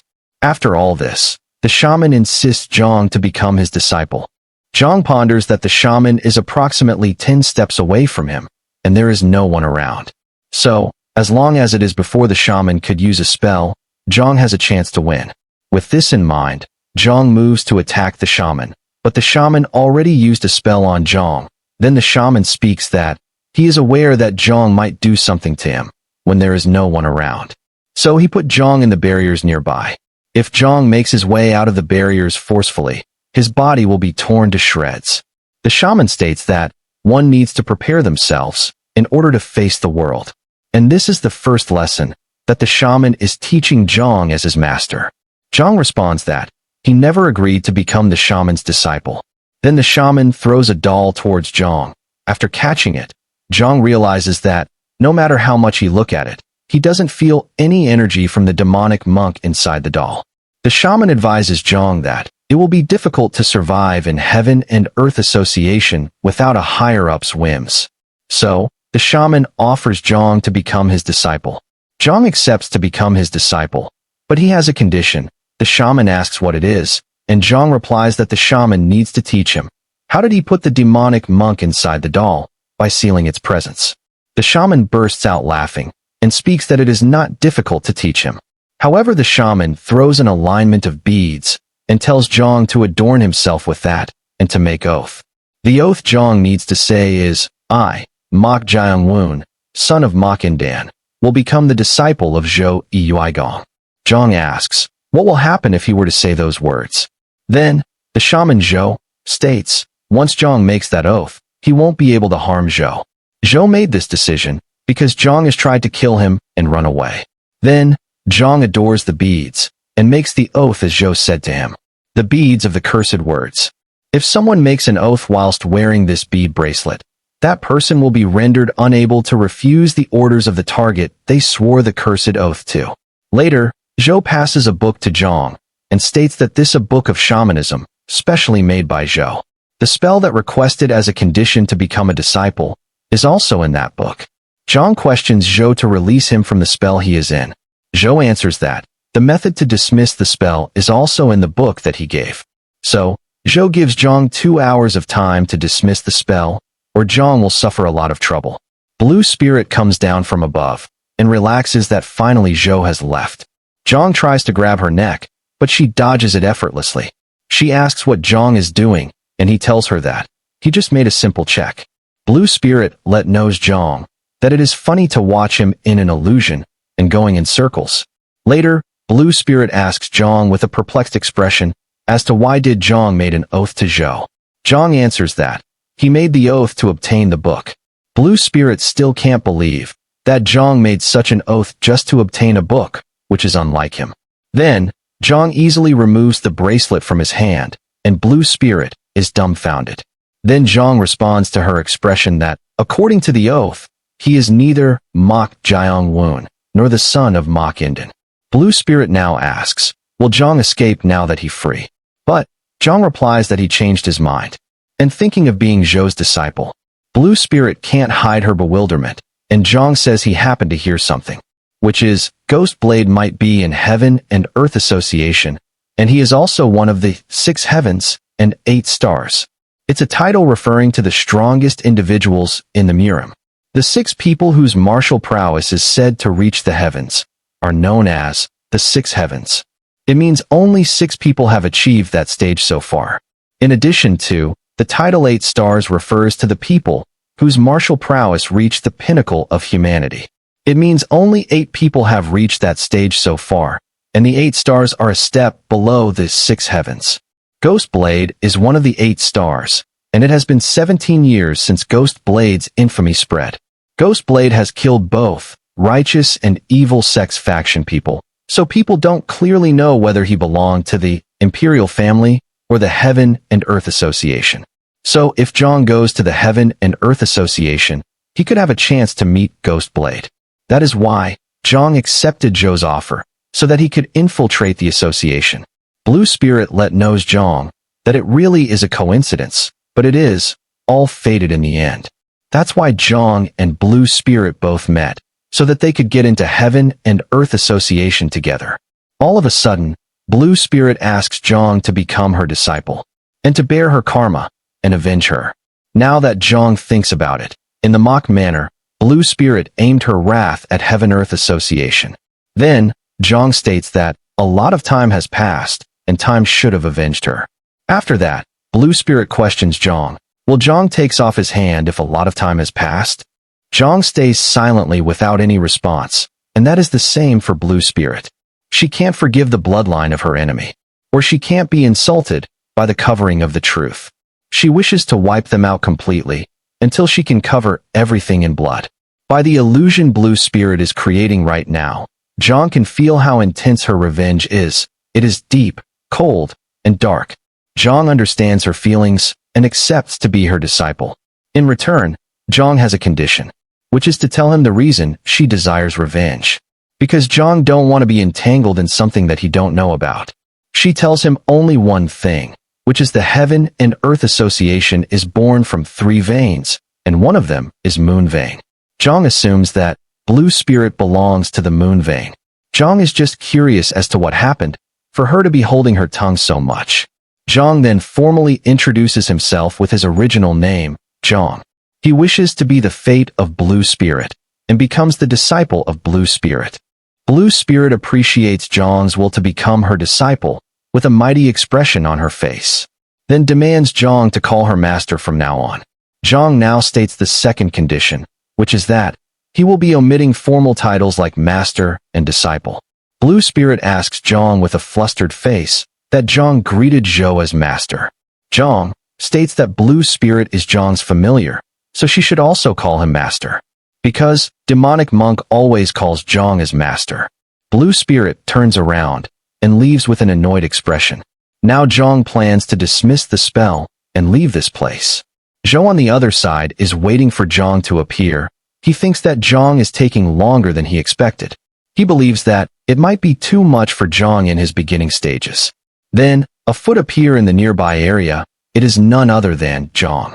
The guards are stunned because they didn't see Zhang leaving the carriage. Zhou is now astonished that Zhang has able to pass his test. Zhou imagines that Zhang is the best talent from all the others that he had seen, and now Zhou has obtained Zhang as his disciple. Zhou wishes Zhang and tells him to get on the carriage.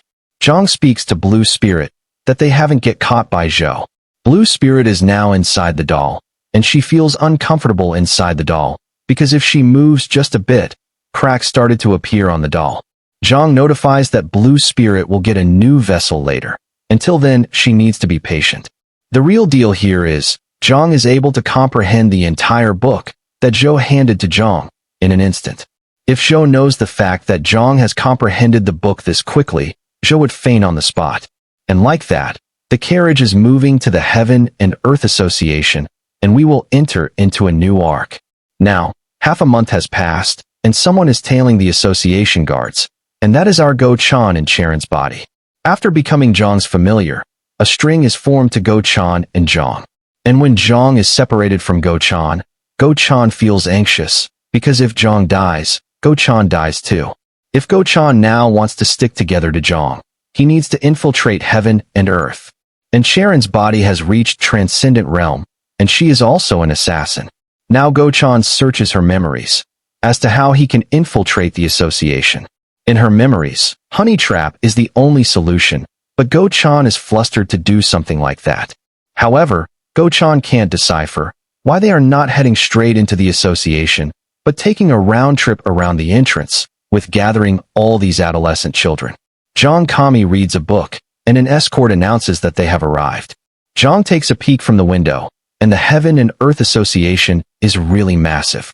Sun Yun thinks that the main gate is always magnificent for sore eyes. Blue Spirit notifies Zhang to be nervous from here on, because Zhang's level is first-rate at current situation. Even though Zhang has managed to grow at an unbelievable speed, from third to first-rate in half a month, but truthfully, Zhang has still a long to go. Zhang asks Blue Spirit that he could simply become stronger using the Death Key like last time. But Blue Spirit states that once Zhang reaches peak realm, he needs to gain enlightenment to improve further. Zhang cuts off her words in the middle and tells there is something wrong because the group is not entering from the entrance, but headed somewhere else. At that moment, Zhou opens the carriage doors to inform Zhang that things have gotten awry. Zhou gives Zhang a ring, which allows one to use spell without any need of talisman. Zhang asks Zhou what is happening, and Zhou replies that the leader of the Heaven and Earth Association has declared that the Mock brothers to be sent to the Corpse Blood Valley. Zhang imagines how the place will be from Zhou's words. It is a testing ground to pick the best individuals, and the survival rate is less than 10%. Zhou clenches his fist and speaks that he will request the head to separate Zhang from there later, and until then Zhang must survive at all costs. From backside, a guard interrupts between and tells them to stop, and he states that this ground is for those who must undertake the test. He calls Zhang as an righteous brat and welcomes Zhang to the Corpse Blood Valley. In the valley, all of the students who are participating in the Corpse Blood Valley are crossing the bridge. In that batch, Yu-chun is also present, and after he had woken up from unconsciousness, he thought he finally arrived, but that's not the case here. Yu-chun glances at Zhang from backside, and he calls out to Zhang loudly. But the nearby guard strokes Yu-chun from backside to keep quiet. Yu-chun don't even know where he is being taken to, and even his inner energy is blocked from usage too. He thinks that maybe this is how the association treats their hostages. Zhang realizes that needles on their back of the neck is blocking their inner energy from usage, and they're embedded in everyone, including Zhang and Yu-chun. Zhang inquires Blue Spirit about this Corpse Blood Valley test, but Blue Spirit responds that she couldn't know about the current affairs of the Heaven and Earth. However, she could say one thing, which is, this type of tests did not occur in the past, and she alerts Zhang to be careful. Zhang arrives to the destination, where there are only a few torches and guards guarding the place. Zhang realizes that students who join them on their way to heaven and earth are also dragged to this place. Then, a man speaks that this is the testing ground, and from here on, all the students will be taking a test. The man shows a marble to everyone and announces that these kind of marbles are also fallen into the valley. Those unable to find it within the allotted time will fail the test. Someone raises his hand and speaks that they have all come from various sects and schools to take a test here, and he can't understand the test without any proper explanation. Before even he could speak completely, a marble is hurled to his face, and he died on the spot. Then the man states that status, inner energy, and everything else has no meaning here. Only subordination. Defiance will lead to death. Raising a question will also lead to death. Even failing the test will lead to death. The man in the demon mask welcomes everyone to the corpse blood valley. In a room, Zhou is frustrated that Sun Yun should have told the association leader that Zhou has taken Zhang as his disciple. Sun Yun speaks that it is useless because the leader never goes back on his words. The leader's words are absolute, and they have to abide to them. Zhou thinks that he had no other choice but to request the demon mask guy from the corpse blood valley to take Zhang out of there. Because Zhou can't lose a prodigy he just found. Sun Yun believes that Zhang is not just useful, Zhang has achieved something that no one in the association ever has. Zhang revived the sword scriptures of the moon vein, that's said to have lost 100 years ago. Sun Yun could only come to a single conclusion, which is the association leader is testing Zhang's capabilities. The first trail begins in the valley, and all the students are rushing towards the lake to find a marble as quickly as possible. The demon mask says that the incense stick burns for 20 minutes exactly, and moreover, there are less marbles than students present here, so it is best for them to find a marble ASAP. Yu Chun runs quickly to the valley to find a marble, but he don't understand why Zhang doesn't moving at all. However, he doesn't care about that because the time is short. The incense stick is burning, and still not even a single found the marble. Someone gets a marble and shouts loudly, "That got a marble," and everyone's attention turns towards him. With joyful expression on his face, he moves forward to hand over the marble. In that moment, a person strikes from backside to take the marble forcefully. But he somehow escapes from his clutches and goes on forward. Then, a person stands before him. It is none other than our demon, Zhang. He didn't know when Zhang arrived before him, and there is still some distance to reach the demon mask. In addition to, the guy from earlier is approaching him quickly. He can't understand what to do in this situation and tries to swallow the marble. The guy from backside yells not to swallow so that he can obtain the marble. But he already kept the marble in his mouth to swallow it. At that time, Zhang grasps his neck, and the backside guy suddenly stops from approaching. And Zhang moves index finger on his neck to check where the marble is. Zhang tells it is quite annoying to search it like this, so he tightens the grip on the guy's neck, and everyone witnessed the scene with confounded expressions, even the corpse valley guards too. Then, Zhang pulls out the food pipe from the guy's neck, and the blood flows like a fountain from the guy's neck. The guy earlier sits down, with a terrified expression, and Zhang takes out the marble from the food pipe. Then Zhang walks out to the podium, and presents the demon mask, the marble Zhang obtained. Zhang looks like the very embodiment of the demon himself. Blue Spirit imagines that something that should never have been released finally was. Demon Mask states that Zhang has passed the test. Demon Mask informs Zhang that Zhang's number is 63. The number is given to 1 by the number that is engraved on the marble they bring. Demon Mask gives Zhang a silver insignia, which signifies that Zhang is the top performer on first trail. Zhang keeps it in his garment and moves to his side. The demon mask is dubious at first as to why the association leader sent an righteous sect child to Corpse Valley. He thought that association leader is trying to kill Zhang by sending him here, but now demon mask guesses that association leader had predicted Zhang's capabilities. Demon mask thinks that Zhang is similar to the demonic sect in terms of nature and behavior. Zhang holds the insignia in his hand and imagines that one must not survive but to compete with others too. Zhang realizes that the competition is getting fiercer as time is near to end. Someone kicks a person on his face and runs to the demon mask, but the person's head is grabbed and slammed to the ground. This tattoo guy takes the marble from him, and he looks kind of vicious too. The guards thinks that the useful people are starting to appear. The guards judges that, based on the tattoos on his body, he belongs to the Crimson Death Valley, one of the 3 organizations under the heaven and earth. They train 30 disciples only, and each them are said to be Grand Masters. From other place, a woman attacks multiple students at once. The guard nearby recognizes her from Hooded Flower Sect, one of the 4 assassination originations, and this organization works under heaven and earth only. Then a huge guy lifts up a student like nothing. This guy looks like Logan Lee from Lookism. And this guy is from Colossal Build School. They're famous for external strength. And there are others who demonstrate exceptional talent too. The tattoo guy, who looks vicious, approaches Zhang and tells him that Zhang can't surpass the tattoo guy in the next trail because the tattoo guy is going to kill Zhang. LOL. Man, I really laughed there when this guy said that he is going to kill someone like Zhang. Humph. Absolute foolishness.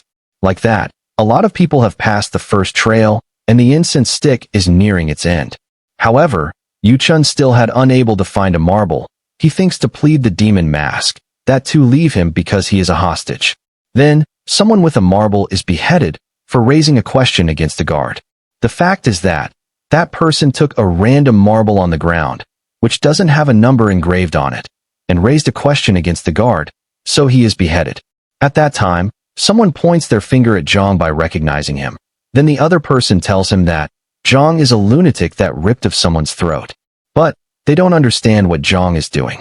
Zhang utters a spell, which is the ritual of binding, and attempts to absorb all the death energy present here, because the ritual of binding doesn't need inner energy to work. And this place is swarming with death bodies everywhere. Zhang wishes for the students to kill each other, more and more, so that Zhang could absorb their energy. Now, there is only 1 minute left, and Yu-chun is beating a person to a pulp, so hardly. And the other person's face went inside and died like that. With this, Yoken picks the marble from the dead person's hand, and feels relived. At that moment, the incense stick burns out completely, and the demon mask orders the guards to kill the dropouts. The guards obey the command, and eliminates all the dropouts who haven't found a marble. Yu-chun is stunned there witnessing this scene. Then a guard approaches Yu-chun, and Yu-chun shows his marble to the guard. And the guard congratulates Yu-chun that he passed the trail. Yu-chun is happy that he passed the test, but he falls down after realizing that he killed a person to obtain a marble. In that time, the demon mask announces that there are 468 participants who have passed the first trail, which is 60% to the number of people participated. The demon mask tells that it is a good number, and he congratulates all the participants who passed the trail. Now, he announces to commence the second trail. Everyone is startled after hearing that the second trail is now commencing. Yu-chun is shocked that he barely passed the first one, and he has another round to go. The demon mask claps his hands loudly and tells everyone to keep quiet. He then speaks that the second trail is simple, which is to survive on that mountain until sunrise. Everyone looks back and takes a glimpse at the mountain. Now the participants thinks that it is easy to survive on that mountain. The demon mask states that it is not all there is to it. There are a total of 40 flags set up through the mountain, and the participants must be near a flag when the sun rises. 8 people for 1 flag, and no more and no less. 8 people, exactly 8. If they don't meet those conditions, the team will be eliminated. Yu-chun imagines that there are 40 flags, and the participants are nearly 500. That means only 320 participants can survive through this trail. This is like a team fight, where they have to steal the flags of others while protecting their own. The demon mask wishes good luck to everyone. After that, the participants are busy finding a team, or forming a team, consists of only 8 people. Someone asks the tattoo guy to be in his team. The tattoo thinks that he don't remember this guy. It means this guy has not performed well in the first trail, then there is no need to be in his team, so he rejects him. The main point of this trail is teamwork. That would mean that it's more advantageous for the tattoo guy to team up with those who passed the first trail early. The tattoo guy recognizes our Logan Lee type of guy and tells him that it is better to team up with someone strong so that he gets the flag early and can protect it firmly. This big guy believes it is right to do that, but he rejects it. He states that we can also form a team after one finds a flag. The big guy thinks that he needs to fight the tattoo guy sooner or later, so it'd be better to hide his secret technique from the tattoo guy. The frustrated tattoo guy says that the big guy will regret this. Then he asks the assassination girl to be in his team, but she flatly refuses him. The tattoo guy is now furious to kill all of them. Then someone approaches the tattoo guy. It is our protagonist. Jong asks the tattoo guy to be in Jong's team. The tattoo guy is perplexed that Jong reached out to him first. However, he thinks that it'd be better to be in Jong's team because Jong has finished the trail in first place. But he rejects Jong because even the tattoo guy, who is vicious and savage, is afraid of Jong because he don't have a good feeling around Jong. Blue Spirit is shocked that Jong has been rejected. She tells him that Jong has done something, that even a vicious guy like him is afraid around Jong. The fact is that Jong really tried to kill the tattoo guy first. But it is a shame that he escaped from our ferocious Jong's hands. At the present moment, someone comes toward Jong and asks Jong if he is willing to be on their team. In their team, a girl waves her hand at Jong, and Jong smiles at her and accepts to be on their team. Yu-chun watches Jong from aside and thinks that Jong will be fine on own way, and Yu-chun needs to stay alive. Then, a guard beats the drum and shouts that the second trail has begun. The guard sympathizes with the participants, that they will realize how good the first trail is. As all of them are going to the mountain, Jong is a bit far from his team, and a team member questions the girl named Soa that having Jong is not a good thing. Another team member also respects his choice to not have Jong. Soa asks if they are scared of Jong. Then he replies that he is fine. Then, Soa says that the others were all idiots to ignore Jong, because everyone here now knows about Jong, so they wouldn't mess with Jong easily. Then it could help their team a lot. She plans to use Jong as she needed, and then abandon Jong after the sun rises. The team had already planned in another member, and he is tailing the group from afar, so that they could have 8 people when they kill Jong. Soa looks at Jong and realizes that Jong is very handsome, and it would be a waste to throw someone like that. So, she goes toward Jong to flirt with him. She queries Jong that would he tell Soa that he likes her. Everyone stares at Jong with jealous-filled eyes. Soa plans to seduce Jong so that other team members would be more loyal to Soa with jealousy. Then, Jong places his hand on her shoulder and tells Soa that he likes her. Soa is blushed after Jong's boldness.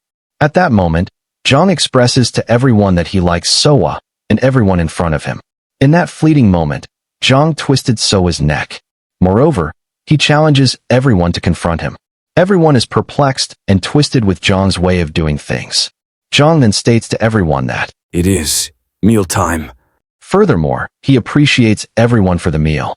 While everyone is horrified with Jong's ferociousness, a team member is agitated with Jong's attitude and swears that he is going to kill Jong. Then another member tells him to calm down. Otherwise, they are going to fall for Jong's plan. Then the spiky guy says that even if So is dead, there are still 6 of them left. So they have the advantage here. The fat guy thanks the spiky-haired dude that the fat guy had almost fallen for Jong's scheme. Now, all of them forms a group and plans to eliminate Jong to avenge Soa. At that point, Jong shows a disappointment and states that he thought all the team members would be lost on what to do after losing their queen bee. But they're calmer than expected. Then the fat guy yells that he is going to beat Jong to a pulp. Jong then smirks at the fat guy and instantly reaches the fat guy and grabs his forehead, then slams it to a tree. That force made the fat guy's head explode. Everyone lost their cool-headedness after seeing Jong's strength. Then, a person moves to attack Jong, but Jong dodged it and grasps his leg to use it against others. At that time, the spiky dude jumps in and barely attacks Jong. Jong blocks it, while the rest of the team members support the spiky dude to subdue Jong. They really thought that Jong is done for, now that he is cornered like a rat. However, Jong tells them only one thing, which is, You are weak. Then, he launches a kick to a team member and punches another one on face. In a single moment, Jong defeated 2 opponents. And now, He breaks the leg of the spiky dude, and the spiky dude screams in pain. At last, only one person is visible to Jong. The last person realizes that they can't defeat a monster like Jong. The last guy screeches and runs away to save his life. The spiky dude curses the last guy, who is running away, but Jong extends his hand and chants a spellcraft. Then, a blue color light radiates from Jong's hand, and it goes forward in the direction of the running person and grasps his leg. With the spell, Jong uses the blue color aura to drag the running person. The last person implores Jong to leave him. However, Jong doesn't care about that and kills him by stomping his foot on the last guy. Tears flowing down from the spiky dude's eyes, and Jong moves in his direction. Suddenly, Jong senses something and looks around and tells the spiky dude that there is a rat. The spiky dude now remembers that Soa has hidden a team member. The spiky dude imagines that if the hidden member is able to escape, then that guy could tell everyone what is happening here and could get someone to protect the spiky dude. But the man right here is Jong, the demon. He pulls out a doll and chants a spell. At that moment, a huge amount of death energy flows around Jong, and the spiky dude is terrified as to what is happening. And at last, he realizes that a demon has participated in the corpse blood valley trails. The hidden guy runs as fast as he could to protect his life from the demon. He believes that Jong is a demon, and he needs to tell the others about Jong. But he feels something ominous is tracking him. Then, from between the trees, multiple of hands are moving to his direction, and they belong to our most loyal spirit, the demonic monk. The hidden guy falls down, and demonic monk possess him. Jong now slowly absorbs the death energy of others. Blue Spirit didn't know that Jong has planned something like this. She was wondering why Jong has joined some weak people's team. Jong answers that it is a good opportunity for him. Then, someone arrives from the bushes. It is demonic monk, who possessed the hidden guy's body. Jong understands that demonic monk didn't kill the hidden guy, but possessed him. Because Jong could absorb the hidden guy's death energy too. Jong expresses that he is grateful to demonic monk. Demonic monk keeps a smug face. LOL, it is really funny to watch demonic monk's expression. Blue Spirit beats demonic monk that he is so happy about helping Jong. Jong's death energy is now full, and he is satisfied with the meal. In that moment, a group of people approaches Jong, and Jong feels that he is having a feast today. This mountain looks like one giant dinner table to Jong. He will eat them, and leaving leftovers behind is bad manners. Jong's mind has only one thought. According to the rules, he only needs to keep 7 participants behind to ace the trail. He imagines these words by sitting on a lot of corpses like a demon king. In a cave, 2 guards and 1 official goes through it.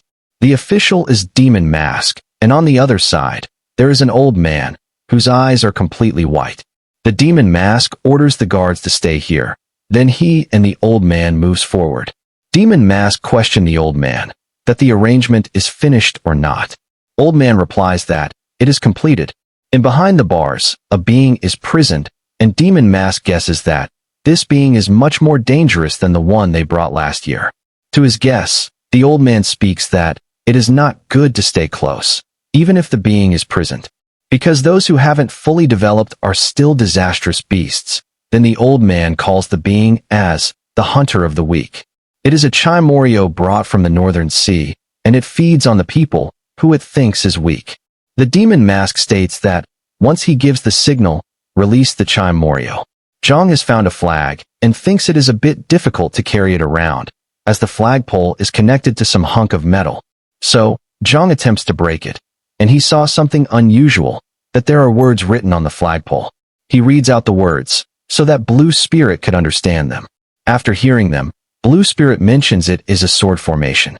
However, Blue Spirit tells that there are only a few stances, and a strong formation needs more than that. After observing it for a while, Jong comes to a conclusion that the rest of the stances could be written on the remaining flagpoles. Blue Spirit thinks it is the best possible solution, and it looks like a hidden test. Jong believes that once people find about this, they will try to obtain other flags, and like that, a fight will occur. Jong is fascinated by this setup. He breaks the flagpole so that he could carry it easily. Then, Jong senses that something has released after he breaks it, Blue Spirit asks whether it could be a curse or a trap. But Zhang denies it and imagines that something has undone rather than activated after he braked it. He thinks that something else is there. A man falls down with pressure, and the person who beaten him up is our tattoo guy. The people who gotten beaten up by the tattoo guy believes that he is stronger even being his inner energy is blocked. The tattoo guy moves ahead to beat them all again, and the people looks at each other and nods their head. Instantly, all of them runs away from the tattoo guy's team. The tattoo guy now feels like a tiger hunting a pack rabbits, and runs quickly to kill them all.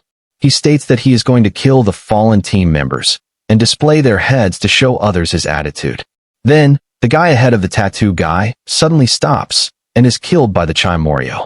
The tattoo guy flinches, and stops moving. All his team members are unable to utter a word by the scene they are spectating. The tattoo guy clearly realizes the difference between their powers, and thinks it'd be best to back down. He tells to his teammates to move slowly, without making a sound. However, a person beaks a tree's branch, and causes a sound that could distract the Chimorio. Tattoo guy slowly turns his eyes to the beast, and it is roaring at them, as if it would devour them all with its mighty powers. All the people runs off backwards to protect their lives, and the Chimorio glares at the flag, and by the magic imbued in the flagpole, it runs off from them. The team members were all confused, seeing such a dangerous beast here in the mountains. Tattoo guy looks at the back, because he saw the Chimorio looked at something, and ran off. Tattoo guesses it could be the flag,